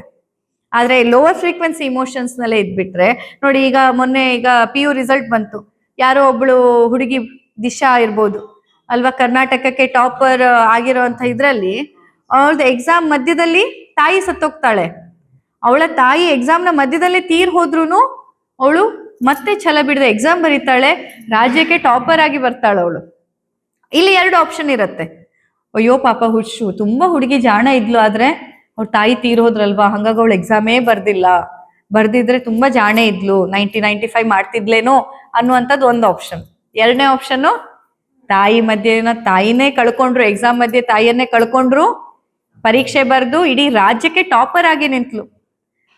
ಎಷ್ಟೋ ಮಕ್ಕಳು ದಿನಕ್ಕೆ 2 ಬಾರಿ ಟ್ಯೂಷನ್ ಅಂತೆ, ಅದಂತೆ ಇದಂತೆ, ಅಪ್ಪ ಅಮ್ಮನು ನಿದ್ದೆಗೆಟ್ಟು ಅವ್ರ ಜೊತೆ ಕೂತು ಓದ್ಸೋದಂತೆ ಎಲ್ಲಾ ಮಾಡಿನೂ 70% ತೆಗೆದ ಮಕ್ಕಳು ಇರ್ತಾರೆ. ಈ ತರ ದೊಡ್ಡ ದೊಡ್ಡ ಪರೀಕ್ಷೆ, ನಿರೀಕ್ಷಿತವಾದಂತಹ ಇಂಥ ಪರೀಕ್ಷೆ ಬಂದ್ರೂ ಅದನ್ನು ಎದುರಿಸಿ ಈ ಪರೀಕ್ಷೆಯನ್ನ ಬರೆದು ಇದರಲ್ಲಿ ರಾಜ್ಯಕ್ಕೆ ಟಾಪ್ ಆದವರು ಇರ್ತಾರೆ. ಸೊ ಚಾಯ್ಸ್ ನಿಮ್ಮ ಹತ್ರ ಇದೆ. ಈಗ ಆ ಹುಡುಗಿಗೆ ನೋಡಿ ಪಾಪ 18 ವರ್ಷಕ್ಕೆ ಇಂಥ ಪರೀಕ್ಷೆ ಬದುಕು ಕೊಟ್ಟಾಗ ಅವಳನ್ನ ಸ್ವೀಕಾರ ಮಾಡಿದ ರೀತಿ ಹೇಗೆ? ಯಾಕಂದ್ರೆ ಹೈಯರ್ ಫ್ರೀಕ್ವೆನ್ಸಿ ಇಮೋಷನ್ಸ್ಗಳು. ಆಗ ನಾನು ಎಕ್ಸಾಮ್ ಬರಿಬೇಕು, ನಾನು ಸಾಧನೆ ಮಾಡಿ ತೋರಿಸ್ಬೇಕು, ಏನಾದ್ರೂ ಮಾಡ್ಲೇಬೇಕು ನಾನು ಅಂತ ಹೇಳಿ ಆ ಹೈಯರ್ ಫ್ರೀಕ್ವೆನ್ಸಿಯಲ್ಲಿ ಅವಳು ಯೋಚನೆ ಮಾಡಿದ್ರಿಂದ ಟಾಪರ್ ಆಗಕ್ಕಾಯ್ತು. ಅಪ್ಪಿ ತಪ್ಪಿ ಅಲ್ಲಿ ಕೀಳರಿಮೆ, ಬೇಜಾರು, ದುಃಖ, ನೋವು ಅಂತ ಮಲಗಿದಿದ್ರೆ ನಾಳೆ ಇದ್ದು ಎಕ್ಸಾಮ್ ಹೋಗಕ್ ಆಗಲ್ಲ, ನಮ್ಮ ಅಮ್ಮ ಹೋಗ್ಬಿಟ್ಟಿದ್ದಾರೆ, ನಾನು ಎಕ್ಸಾಮ್ ಬರೆಯಕ್ ಆಗಲ್ಲ ಅಂತ ರೂಮಲ್ಲಿ ಬಾಗ್ಲಾಕಿ ಮಲಗಿದಿದ್ರೆ ಅದು ಲೋವರ್ ಫ್ರೀಕ್ವೆನ್ಸಿ ಇಮೋಷನ್ಸ್, ಅವಳು ಅಭಿವೃದ್ಧಿ ಆಗಕ್ ಆಗ್ತಿರ್ಲಿಲ್ಲ. ಇಷ್ಟೇ. ಸೊ ಇದೇ ತರ ನನಗೆ ನಿಮಗೆ ಎಲ್ಲರಿಗೂ ಲೈಫ್ ಅವಕಾಶ ಕೊಡತ್ತೆ. ನೀವ್ ಯಾವ್ದನ್ನ ಆರಿಸ್ಕೋತೀರಾ ನಿಮ್ ಕೈಯಲ್ಲಿರೋದು. ನೀವು ಲೋವರ್ ಫ್ರೀಕ್ವೆನ್ಸಿಯಲ್ಲಿ ನಿಮ್ಗೆ ಒಮ್ಮೊಮ್ಮೆ ಕಂಫರ್ಟ್ ಅನ್ಸ್ಬಿಡತ್ತೆ. ಯಾಕಂದ್ರೆ ನೋಡಿ, ಈಗ ಅಪ್ಪರ್ ಫ್ರೀಕ್ವೆನ್ಸಿ ನೀವು ಆರಿಸ್ಕೊಂಡ್ರೆ ಅಲ್ಲಿ ಪ್ರಯತ್ನ ಜಾಸ್ತಿ ಮಾಡ್ಬೇಕು. ಈಗ ಹುಡುಗಿ ಅಪ್ಪರ್ ಫ್ರೀಕ್ವೆನ್ಸಿ ಇಮೋಷನ್ಸ್ ಅನ್ನ ಆರಿಸ್ಕೊಂಡ್ಲಿಲ್ಲ, ನಾನು ಸಾಧನೆ ಮಾಡ್ತೀನಿ, ಅಮ್ಮ ಹೋದ್ರು ಪರವಾಗಿಲ್ಲ, ಅಮ್ಮ ಎಷ್ಟು ಆಸೆ ಇಟ್ಕೊಂಡಿದ್ಲು ನಾನು ಚೆನ್ನಾಗಿ ಮಾರ್ಕ್ಸ್ ತೆಗಿಬೇಕು, ಪಾಸ್ ಆಗ್ಬೇಕಂತ, ಅಮ್ಮನಿಗಾಗಿ ನಾನಿಂದ ಮಾಡಿ ತೋರಿಸ್ತೀನಿ ಅಂತ ಹೋಗಿ ಎಕ್ಸಾಮ್ ಬರಿಬೇಕು ಅಂದ್ರೆ ಅದ್ರ ಹಿಂದೆ ಅವಳು ಎಷ್ಟು ಪ್ರಯತ್ನ ಮಾಡಿರ್ಬೇಕು, ಎಷ್ಟು ಆ ದುಃಖವನ್ನ, ಒಳಗಿದ್ದ ದುಃಖವನ್ನ ಉತ್ತರವಾಗಿ ಪೆನ್ನಲ್ಲಿ ಕನ್ವರ್ಟ್ ಮಾಡ್ಬೇಕಂದ್ರೆ ಆ ಭಾವನೆಗಳ ನಿರ್ವಹಣೆ ಅಷ್ಟು ಈಸಿ ಅಲ್ಲ ಅಲ್ವಾ, ತುಂಬಾ ಕಷ್ಟ. ಎಲ್ಲ ಮಾಮೂಲಿ ಮಕ್ಕಳಿಗೆ ಹೋಗಿ 3 ತಾಸಲ್ಲಿ ತಮ್ಮ ಆ ಎಬಿಲಿಟಿಯನ್ನ ಎಕ್ಸ್ಪ್ರೆಸ್ ಮಾಡಕ್ಕಾಗಲ್ಲ. ಅಂಥದ್ರಲ್ಲಿ ಅಷ್ಟು ನೋವಲ್ಲಿದ್ದಂತಹ ಈ ಹುಡುಗಿ ಆ ಭಾವನೆಯನ್ನ ನಿರ್ವಹಣೆ ಮಾಡ್ಬೇಕಂದಾಗ ತುಂಬಾ ಪ್ರಯತ್ನ ಮಾಡಿರ್ಬೇಕಾಗತ್ತೆ ಅದ್ರ ಹಿಂದೆ. ಆ ಪ್ರಯತ್ನ ಕಷ್ಟ. ಹಾಗಾಗಿ ಜನ ಏನ್ ಮಾಡ್ತಾರೆ, ಈಗ ನೋಡಿ ನೋವು, ಕೊರಗು, ಮಲಗ್ ಬಿಡೋದು, ಅಯ್ಯೋ ನಂಗೆ ಬೇಜಾರು, ನಂಗೆ ಬೇಜಾರು, ನಂಗೆ ಬೇಜಾರು ಅಂತ ಮಲಗ್ ಬಿಡೋದು ಕಂಫರ್ಟ್ ಝೋನ್ ಆಗ್ಬಿಡತ್ತೆ. ಎಷ್ಟೊಂದು ಸತಿ ನೀವ್ ಯಾಕೆ ಇವತ್ತು ಸಫರ್ ಆಗ್ತಿದ್ದೀರಾ, ನೀವು ಇವತ್ತು ಯಾಕೆ ದುಃಖದಲ್ಲಿ, ನೋವಲ್ಲಿ, ತೊಂದರೆಯಲ್ಲಿ ಇದ್ದೀರಾ ಅಂತಂದ್ರೆ ನೀವು ನಿಮ್ಮ ಕಂಫರ್ಟ್ ಝೋನ್ ಅನ್ನ ಆರಿಸ್ಕೊತಿದ್ದೀರಾ. ಯಾಕಂದ್ರೆ ಬೇರೆಯವ್ರ ಮೇಲೆ ಕಂಪ್ಲೇಂಟ್ ಮಾಡೋದು ಈಸಿ, ನಾನ್ ಬದಲು ಮಾಡ್ಕೊಳ್ಳೋದು ಕಷ್ಟ. ಬೇರೆಯವ್ರ ಮೇಲೆ ಕಂಪ್ಲೇಂಟ್ ಹೇಳ್ಬಿಟ್ಟು ನಾನು ಅಳ್ತಾ ಇರೋದು ಈಸಿ, ಯಾರು ಏನ್ ಮಾಡ್ಲಿ, ನಾನು ನನ್ನ ಪ್ರಯತ್ನ ಮಾಡ್ತೀನಿ ಅಂತ ಕೆಲಸ ಮಾಡೋದು ಕಷ್ಟ. ಯಾವಾಗ ನೀವು ನಿಮ್ಮ ಕಂಫರ್ಟ್ ಝೋನ್ ಇಂದ ಹೊರಗೆ ಬರ್ತೀರೋ ಅಲ್ಲಿಂದ ನಿಮ್ಮ ಬೆಳವಣಿಗೆ ಶುರುವಾಗತ್ತೆ, ಅಲ್ಲಿಂದ ನಿಮ್ಮ ಆರೋಗ್ಯ ಸಿಗತ್ತೆ. ಪಥ್ಯ ಮಾಡಕ್ಕಾಗಲ್ಲ, ಔಷಧಿ ತಿನ್ನಕ್ಕಾಗಲ್ಲ, ಚಿಕಿತ್ಸೆ ಮಾಡ್ಕೊಳಕ್ಕಾಗಲ್ಲ, ಹೇಳಿದ ಮಾತು ಕೇಳಕ್ಕಾಗಲ್ಲ, ರಾತ್ರಿ ಮಲ್ಗಕ್ಕಾಗಲ್ಲ, ಹಗ್ಲಿಗೆ ಕೆಲಸ ಮಾಡಕ್ಕಾಗಲ್ಲ. ಆದ್ರೆ ನಂಗೆ ಆರೋಗ್ಯ ಬೇಕು ಅಂದ್ರೆ ಆರೋಗ್ಯ ಸಿಗೋದಿಲ್ಲ. ಆರೋಗ್ಯಕ್ಕೂ ಒಂದು ಎಲಿಜಿಬಿಲಿಟಿ ಅಂತ ಇರುತ್ತೆ. ಆ ಎಲಿಜಿಬಿಲಿಟಿ ಕ್ರೈಟೀರಿಯಾ ನೀವು ಫುಲ್ಫಿಲ್ ಮಾಡಿದ್ರಷ್ಟೇ ನಿಮ್ಗೆ ಆರೋಗ್ಯ ಸಿಗತ್ತೆ. ಜೀವನದಲ್ಲೂ ಅಷ್ಟೇ. ಜೀವನದಲ್ಲಿ ನೀವು ನಿಮ್ಮ ಕಂಫರ್ಟ್ ಝೋನ್ ಇಂದ ಹೊರಗೆ ಬರ್ಬೇಕು. ಈ ಗಾಸಿಪ್ ಮಾಡೋದು, ನೋವು ತಿನ್ನೋದು, ಕೊರಗು, ಕಂಪ್ಲೇಂಟ್ ಮಾಡ್ತಾ ಇರೋದು, ಅಯ್ಯೋ ನಾನು ಒಳ್ಳೆಯವಳಾಗಿದ್ದೆ ಆದ್ರೆ ಇವ್ರು ನಂಗೆ ಕೋಪ ತರಿಸಿದ್ರು ಹೇಳೋದು ಈಸಿ, ಕಂಫರ್ಟ್ ಝೋನ್ ಅದು. ನಾನ್ ತುಂಬಾ ಒಳ್ಳೆಯವ್ರು ಆದ್ರೆ ಇವ್ರು ನಂಗೆ ಮೋಸ ಮಾಡಿದ್ರು ಅದಕ್ಕೆ ನಾನು ಹಿಂಗೆ ಅನ್ನೋದು ಕಂಫರ್ಟ್ ಝೋನ್. ಯಾರು ಎಷ್ಟು ಮೋಸ ಮಾಡಿದ್ರು ಮೇಡಮ್ ನಾನು ಅದನ್ನೆಲ್ಲ ಬಿಟ್ಟು ನೋಡಿ ಇವತ್ತು ನಾನು ಹಿಂಗಿದ್ದೀನಿ ಅನ್ನೋದಿದೆಯಲ್ಲ, ಅದು coming out of your comfort zone. ಅದಕ್ಕೆ ತುಂಬಾ ಶ್ರಮ ಪಡ್ಬೇಕಾಗತ್ತೆ. ಶ್ರಮ ಪಟ್ರೆ ಮಾತ್ರ ಕೈ ಕೆಸರಾದ್ರೆ ಬಾಯಿ ಮೊಸರು. ಹಂಗಾಗ್ಬೇಕು ಅಂತಂದಾಗ ನೀವು ಅಪ್ಪರ್ ಫ್ರೀಕ್ವೆನ್ಸಿ ಇಮೋಷನ್ಸ್ ಅನ್ನ ಆರಿಸ್ಕೋಬೇಕು. ಅಂಡ್ ಅಪ್ಪರ್ ಫ್ರೀಕ್ವೆನ್ಸಿ ಇಮೋಷನ್ಸ್ ಆರಿಸ್ಕೊಂಡಾಗ ಅಲ್ಲಿ ಚಾಲೆಂಜ್ ಇರುತ್ತೆ ಅನ್ನೋದನ್ನು ಅಷ್ಟೇ ಸರಿಯಾಗಿ ನೀವು ಪ್ರಿಪೇರ್ ಆಗಿರ್ಬೇಕು. ಚಾಲೆಂಜ್ ಕಂಡ ತಕ್ಷಣ ಓಡೋಗ್ಬಿಡೋದಲ್ಲ, ಹಂಗ್ ಮಾಡ್ಬಾರ್ದು ಆಯ್ತಾ. ನಿಮ್ಮ ಆರೋಗ್ಯ ಸಿಗ್ಬೇಕಂದ್ರೆ ಬರೀ ಟ್ರೀಟ್ಮೆಂಟ್ ರೂಮಲ್ಲಿ ಸಿಗೋದಿಲ್ಲ, ಬರೀ ನಿಮ್ಗೆ ನಾವು ಕೊಟ್ಟಿರೋ ಔಷಧಿಗಳಲ್ಲಿ ಸಿಗೋದಿಲ್ಲ. ಈ ಬದಲಾವಣೆಯನ್ನು ನೀವು ಮಾಡ್ಕೊಂಡ್ರೆ ಮಾತ್ರ ನಿಮ್ಗೆ ಡಾಕ್ಟರ್ಸ್ಗಳಾಗತ್ತೆ ಬರೋದಿಲ್ಲ. ಇಲ್ಲಾಂದ್ರೆ ಹೀಗೆ ನಾನಾಯ್ತು, ನಾಳೆ ಇನ್ನೊಂದು ಡಾಕ್ಟರ್ ಆಯ್ತು, ನಾಡ್ದು ಮತ್ತೊಂದು ಡಾಕ್ಟರ್ ಆಯ್ತು, ಇದೇ ತೀರ್ಥಯಾತ್ರೆ ಆಗ್ತಿರುತ್ತೆ ಬಿಟ್ರೆ ಆರೋಗ್ಯ ಮಾತ್ರ ಸಿಗೋದಿಲ್ಲ. ಈಗ ಹೇಳ್ತಾರಲ್ಲ ಕೆಲವರೆಲ್ಲ, ಅಲ್ಲೋದೆ ಇಲ್ಲೋದೆ ಇಲ್ಲೋದೆ ಇಲ್ಲೋದೆ ಹೋಗದೆ ಇರೋ ಆಸ್ಪತ್ರೆನೇ ಇಲ್ಲ ಅಂತ. ಯಾಕಿಲ್ಲ? ಯಾಕಂದ್ರೆ ನೀವು ನಿಮ್ಮ ಲೋವರ್ ಫ್ರೀಕ್ವೆನ್ಸಿ ಇಮೋಷನ್ಸ್ ಇಂದ ಹೊರಗೆ ಬಂದಿರೋದಿಲ್ಲ. ಅರ್ಥ ಮಾಡ್ಕೊಳ್ಳಿ. ನಿಮಗೆ ಇನ್ ಮುಂದೆ ನೀವು ಆಸ್ಪತ್ರೆಗೆ ಹೋಗೋದು ನಿಲ್ಬೇಕು, ಮತ್ತೆ ಮತ್ತೆ ಡಾಕ್ಟರ್ಸ್ಗಳ ಹತ್ರ ಹೋಗೋದು, ಆಸ್ಪತ್ರೆ ಚಿಕಿತ್ಸೆ ಔಷಧಿ ಕಾಟ ನಿಲ್ಬೇಕಂದ್ರೆ ಆದಷ್ಟು ನೋವು, ಬೇಜಾರು, ಕೋಪ, ದ್ವೇಷ, ಮನಸ್ತಾಪ, ಸಿಟ್ಟು, ಕಿರ್ಕಿರಿ, ಸಂಶಯ, ಆಮೇಲೆ ಮತ್ತಿನ್ನೇನು ಕೊರಗುವಿಕೆ, ಕೀಳರಿಮೆ, ಇದೆಲ್ಲದನ್ನ ಬಿಟ್ಬಿಡಿ. ಯಾರು ಏನ್ ಮಾಡಿದ್ರು ನೀವು ಕೊರಗಬಾರ್ದು, ಯಾರು ಏನ್ ಮಾಡಿದ್ರು ನೀವು ಕಂಪ್ಲೇಂಟ್ ಹೇಳ್ಬಾರ್ದು, ಯಾರು ಎಂತ ಮಾಡಿದ್ರು ನೀವು ಕೋಪ ಮಾಡ್ಕೋಬಾರ್ದು. ಅವನ್ನ ಕ್ಷಮಿಸ್ಬಿಡ್ಬೇಕು ತಕ್ಷಣಕ್ಕೆ. ಯಾಕೆ ಕ್ಷಮಿಸ್ಬೇಕು ಅಂದ್ರೆ ನಿಮ್ ಜೀವನದ ಗುರಿ ನಿಮಗೆ ಗೊತ್ತಿರ್ಬೇಕು. ನೀವು ಅಪ್ಪರ್ ಫ್ರೀಕ್ವೆನ್ಸಿ ಇಲ್ಲ, ನನ್ನ ಹತ್ರ ಇರೋದೇನು ಕ್ಷಮೆ, ಪ್ರೀತಿ, ಸಹನೆ, ತಾಳ್ಮೆ, ಧೈರ್ಯ, ಆತ್ಮವಿಶ್ವಾಸ, ಇದೇ ನನ್ನ ಹತ್ರ ಇರೋದು. ನಿಮ್ಮೊಳಗೆ ಏನಿದೆ ಅದಷ್ಟೇ ಹೊರಗೆ ಬರಕ್ ಸಾಧ್ಯ. ಮಾವಿನ ಹಣ್ಣನ್ನ ಹೆಚ್ಚಿಕಿದ್ರೆ ಏನ್ ಬರುತ್ತೆ? ಮಾವಿನ ರಸ. ಮಾವಿನ ಹಣ್ಣನ್ನು ಹೆಚ್ಚಿಕಿದಾಗ ನಿಮ್ಗೆ ಬಾಳೆಹಣ್ಣಿನ ರಸ ಬರುತ್ತಾ? ಹುಣಸೆ ಹಣ್ಣಿನ ರಸ ಬರುತ್ತಾ? ಮಾವಿನ ಹಣ್ಣಿಂದೇ ಪಲ್ಪ್ ಬರೋದು. ಯಾವುದನ್ನ ನೀವು ನಿಮ್ಮೊಳಗೆ, ಈಗ ನಿಮ್ ಕೈಗೆ ನಾನೊಂದು ಹಣ್ಣು ಕೊಟ್ಟು ಜ್ಯೂಸ್ ಮಾಡಿ ಅಂತಂದ್ರೆ ನೀವು ಕೋಪದಿಂದಾದ್ರೂ ಜ್ಯೂಸ್ ಮಾಡಿ, ಬೇಜಾರಿಂದಾದ್ರೂ ಜ್ಯೂಸ್ ಮಾಡಿ, ಬೈಕೊಂಡಾದ್ರೂ ಜ್ಯೂಸ್ ಮಾಡಿ, ಹತ್ಕೊಂಡಾದ್ರೂ ಜ್ಯೂಸ್ ಮಾಡಿ, ಡೌಟ್ಫುಲ್ ಆಗಿ ಅಯ್ಯೋ ಇದು ಹುಣಸೆ ಹಣ್ಣೇನೋ ಇದು ಮಾವಿನ ಹಣ್ಣು ಅಲ್ವೇನೋ ಅಂತ ಸಂಶಯದಿಂದ ಆದ್ರೂ ಜ್ಯೂಸ್ ಮಾಡಿ. ಹೆಂಗೆ ಜ್ಯೂಸ್ ಮಾಡಿದ್ರು ಅದು ನಿಮ್ ಕೈಯಲ್ಲಿ ಇದ್ದಿದ್ದು ಮಾವಿನ ಹಣ್ಣಾದ್ರೆ ಜ್ಯೂಸ್ ಯಾವ್ದ್ರದ್ದಾಗತ್ತೆ? ಮಾವಿನ ಹಣ್ಣಿಂದ ಆಗತ್ತೆ. ಆದ್ರೆ ಮನುಷ್ಯರಿಗೆ ಮಾತ್ರ ಉಲ್ಟಾ. ಮನುಷ್ಯರು ಹೆಂಗೆ ಹೇಳೋದು? ಮೇಡಮ್ ನಾನ್ ತುಂಬಾ ಒಳ್ಳೆಯವರು. ಈ ಪ್ರಶಾಂತ್ ಕೇಳಿ ಈಗ, ಮೇಡಮ್ ನಾನ್ ತುಂಬಾ ಒಳ್ಳೆಯವನು ಮೇಡಮ್, ಇವ್ರು ನಂಗೆ ಕೋಪ ತರ್ಸಿದ್ರು ಹಾಗಾಗಿ ನನಗೆ ಕೋಪ ಬಂತು, ಇವ್ರು ನನಗೆ ಅಳು ತರ್ಸಿದ್ರು ಹಾಗಾಗಿ ನನಗೆ ಅಳು ಬಂತು. ಹಿಂಗ್ ಬರಕ್ ಸಾಧ್ಯ? ನಿಮ್ಮೊಳಗೆ ಇಲ್ದೆ ಇರೋದು ಬರಕ್ ಸಾಧ್ಯ ಇಲ್ಲ. ಯಾರು ಏನೇ ಮಾಡ್ಲಿ ನಿಮ್ಮೊಳಗೆ ಏನಿದೆ ಅದು ಹೊರಗೆ ಬರತ್ತೆ ಅಷ್ಟೇ, ಅರ್ಥ ಮಾಡ್ಕೊಳ್ಳಿ. ಸೊ ನಿಮ್ಮೊಳಗೆ ಏನ್ ತುಂಬಿಸ್ಕೊಳ್ಬೇಕು ಅನ್ನೋದು ಯಾರ ಕೈಯಲ್ಲಿದೆ? ನಿಮ್ ಕೈಯಲ್ಲಿದೆ. ನಿಮ್ಮೊಳಗೆ ಪೂರ್ತಿಯಾಗಿ ಪ್ರೀತಿ, ಸಹನೆ, ತಾಳ್ಮೆ, ಆತ್ಮವಿಶ್ವಾಸ, ಧೈರ್ಯವನ್ನೇ ನೀವು ತುಂಬಿಸ್ಕೊಂಡ್ರೆ ಯಾರೇನ್ ಮಾಡಿದ್ರು ನಿಮ್ಮಿಂದ ಹೊರಗೆ ಏನ್ ಬರುತ್ತೆ?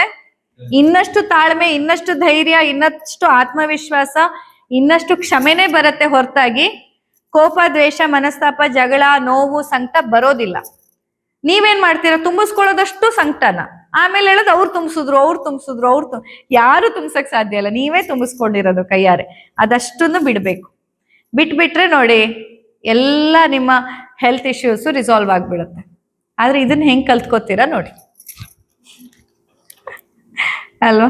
ತುಂಬಾ ಸಿಂಪಲ್ ಅಲ್ವಾ ಹೇಮಲತ್ ಅವ್ರೆ? ಈಗ ಕಲ್ತ್ಕೊಂಡ್ರಿ ತಾನೆ. ನಾಳೆಯಿಂದ ನೋ ಕೊರಗು, ನಾಳೆಯಿಂದ ನೋ ಸಂಕಟ, ನೋ ಬೇಜಾರು, ನೋ ನೋವು, ನೋ ಕಷ್ಟ, ನೋ ಕಂಪ್ಲೇಂಟ್, ಎಂತ ಇಲ್ಲ. ನಾಳೆಯಿಂದ ಏನೇನ್ ಹೇಳಿ? ಹಾ, ಖುಷಿ, ಮತ್ತೆ ಹಾ ಹಾ ಧೈರ್ಯ ಅಂತ ಹೇಳಕ್ಕೆ ಅವ್ರಿಗೆ ಭಯ ಆಗ್ತಿದೆ. ಗಟ್ಟಿ ಹೇಳ್ರಿ. ಹಾ ಹ್ಮ್ ಹಾ ಕರುಣೆ, ಪ್ರೀತಿ. ನೋಡಿ ನಿಮ್ಗದು ಹೇಳಕ್ಕೂ ಇಷ್ಟು ಕಷ್ಟ ಆಗ್ತಿದೆ. ಹೇಳ್ಬೇಕು ಪ್ರತಿ ಕ್ಷಣ ನಿಮ್ಮೊಳಗೆ ನೀವು ಅದನ್ನೇ ತುಂಬಿಸ್ಕೊಳ್ಬೇಕು. ಅಂದ್ರಷ್ಟೇ ನಿಮ್ಗೆ ನಾವು ಕೊಡ್ತಾ ಇರೋ ಎಲ್ಲ ಚಿಕಿತ್ಸೆಗಳು ಒಳಗಡೆಯಿಂದ ಇನ್ನಷ್ಟು ಆರೋಗ್ಯವನ್ನ ಕೊಡಕ್ ಸಾಧ್ಯ ಆಗತ್ತೆ. ಇಲ್ಲಾಂದ್ರೆ ಸುಮ್ನೆ ಹೋದೆ ಬಂದೆ ಅಷ್ಟೇ. ಹಂಗಾಗ್ಬಾರ್ದು. ಸಸ್ಯ ಸಂಜೀವಿನಿ ನೀವು ಬಂದಿದ್ದೀರಾ ಅಂದ್ಮೇಲೆ ಇದನ್ನೆಲ್ಲ ತುಂಬಿಸ್ಕೊಂಡು ಹೋಗ್ಬೇಕು. ಅದೇ ಇಲ್ಲಿ ವಿಶೇಷತೆ. ಬ್ರಹ್ಮರ್ಷಿ ದೈವರಾತ್ರ ಜಾಗಕ್ಕೆ ನೀವು ಬಂದಿದ್ದೀರಾ. ಈ ಆತ್ಮ ಸಾಕ್ಷಾತ್ಕಾರವನ್ನ ಪಡ್ಕೊಂಡು ಬ್ರಹ್ಮರ್ಷಿ ಪಟ್ಟ ಪಡೆದವರು, ಋಷಿ ಪಟ್ಟವನ್ನ ಪಡೆದವರು, ಕಲಿಯುಗದಲ್ಲಿ ದೈವರಾತ್ರಿಗೆ ಆ ವೇದ ಮಂತ್ರಗಳ ದರ್ಶನ ಆದವರು ಏಕೈಕ ವ್ಯಕ್ತಿ. ಋಗ್ವೇದದ ಮುಂದುವರಿದ ಮಂತ್ರಗಳು ಅದನ್ನ ಪಡ್ಕೊಂಡಂತ, ಅದರ ದರ್ಶನವನ್ನ ಪಡ್ಕೊಂಡಂತ ಏಕೈಕ ವ್ಯಕ್ತಿ ಬ್ರಹ್ಮರ್ಷಿ ದೈವರಾತ್ರು. ಅವ್ರ ಜಾಗದಲ್ಲಿ ನಾನಿದ್ದೀನಿ, ನೀವಿದ್ದೀನಿ ಅಂದ್ರೆ ನಾವೆಲ್ಲ ತುಂಬಾ ಪುಣ್ಯ ಮಾಡಿದೀವಿ. ಇವತ್ತು ನಾನವರ ಫ್ಯಾಮಿಲಿ ಮೆಂಬರ್ ಆಗಿ, ನೀವು ಇವತ್ತು ನಮ್ಮ ಫ್ಯಾಮಿಲಿ ಮೆಂಬರ್ ಆಗಿ ಇಲ್ಲಿ ನೀವು ಇವತ್ತು ಕೂತಿದ್ದೀರಾ ಅಂತಂದ್ರೆ ಅವರ ಆಶೀರ್ವಾದದಿಂದ ಮಾತ್ರ ಇದೆಲ್ಲ ಆಗ್ತಾ ಇರೋದು. ಹಾಗಿದ್ದಾಗ ನೀವು ಇಲ್ಲಿ ಬಂದಿದ್ದೀರಾ ಅಂದ್ರೆ ಇದು ಬೇರೆ ಯಾವುದೋ ಹಾಸ್ಪಿಟ್ಲಿಗೆ ಹೋದಾಗ ಅಲ್ವೇ ಅಲ್ಲ. ಇಲ್ಲಿ ಬಂದಿದ್ದೀರಾ, ಇಲ್ಲಿ ಬಂದ್ಮೇಲೆ ನೀವು ಇದಿಷ್ಟು ಸರಿ ಮಾಡ್ಕೊಂಡೇ ಹೋಗ್ಬೇಕು. ಮತ್ತೆ ಇನ್ನು ಲೋವರ್ ಫ್ರೀಕ್ವೆನ್ಸಿ ಇಮೋಷನ್ಸ್, ಮತ್ತೆ ಬೇಜಾರು, ಗೋಳು ಇರಬಾರ್ದು ನಿಮ್ ಜೀವನದಲ್ಲಿ. ಯಾರು ನಿಮ್ಗೆ ಏನ್ ಕೊಟ್ರು ನಿಮ್ಮೊಳಗೆ ಏನಿರ್ಬೇಕು? ಧೈರ್ಯನೇ ಇರ್ಬೇಕು, ಸಮಾಧಾನನೇ ಇರ್ಬೇಕು, ಕ್ಷಮೆನೇ ಇರ್ಬೇಕು. ಅಷ್ಟನ್ನ ನೀವು ಕಲ್ತ್ಕೊಬಿಟ್ರೆ ನಿಮ್ ಜೀವನದಲ್ಲಿ ನಿಮ್ಮನ್ನ ಇನ್ಯಾರು ನೋಯ್ಸಕ್ ಸಾಧ್ಯ ಇಲ್ಲ, ನಿಮ್ಮನ್ನ ಯಾರು ಸೋಲ್ಸಕ್ ಸಾಧ್ಯನೇ ಇಲ್ಲ. ಕಲ್ತ್ಕೋತೀರಾ? ಪಕ್ಕ 100%. ನೋಡ್ತೀನಿ ನಾನು ನೆಕ್ಸ್ಟ್ ಫಾಲೋ ಅಪ್ ಅಲ್ಲಿ.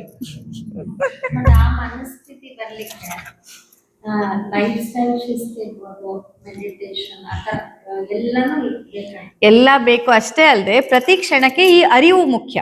ಪ್ರತಿ ಕ್ಷಣಕ್ಕೆ ನನ್ನ ಭಾವನೆಗಳ ಅಲೆಯಲ್ಲಿ ತೇಲ್ ಹೋಗ್ಬಾರ್ದು, ಗಟ್ಟಿ ನಿಂತ್ಕೋಬೇಕು. ಈ ಅರಿವು ನನಗಿರ್ಬೇಕು. ಕೋಪ ಅಂತ ಬಂದ ತಕ್ಷಣ ಕೋಪದಲ್ಲಿ ಹರಿದೋಗೋದಲ್ಲ. ಇಲ್ಲ, ಕೋಪ ಮಾಡ್ಕೋಬಾರ್ದು. ನಾನು ಧೈರ್ಯವಾಗಿರ್ಬೇಕು, ಸಮಾಧಾನದಲ್ಲಿ ಇರ್ಬೇಕು.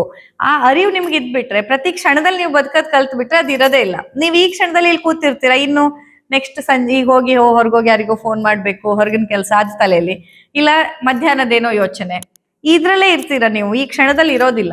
ಕ್ಷಣದಲ್ಲಿ ಇರೋದ್ ಕಲ್ತ್ರೆ ಸಾಕು. ಸಿಂಪಲ್. ಯಾವ ಮುದ್ರೆ ಮಾಡ್ಲಿ, ಯಾವ ಪ್ರಾಣಾಯಾಮ ಮಾಡ್ಲಿ ಅನ್ನೋಕ್ಕಿಂತ ಮುಖ್ಯ ಪ್ರತಿ ಕ್ಷಣದಲ್ಲಿ ಬದುಕೋದನ್ನ ಕಲ್ತ್ಬಿಡಿ. ಈ ಕ್ಷಣದಲ್ಲಿ ನೀವಿರ್ಬೇಕಷ್ಟೇ.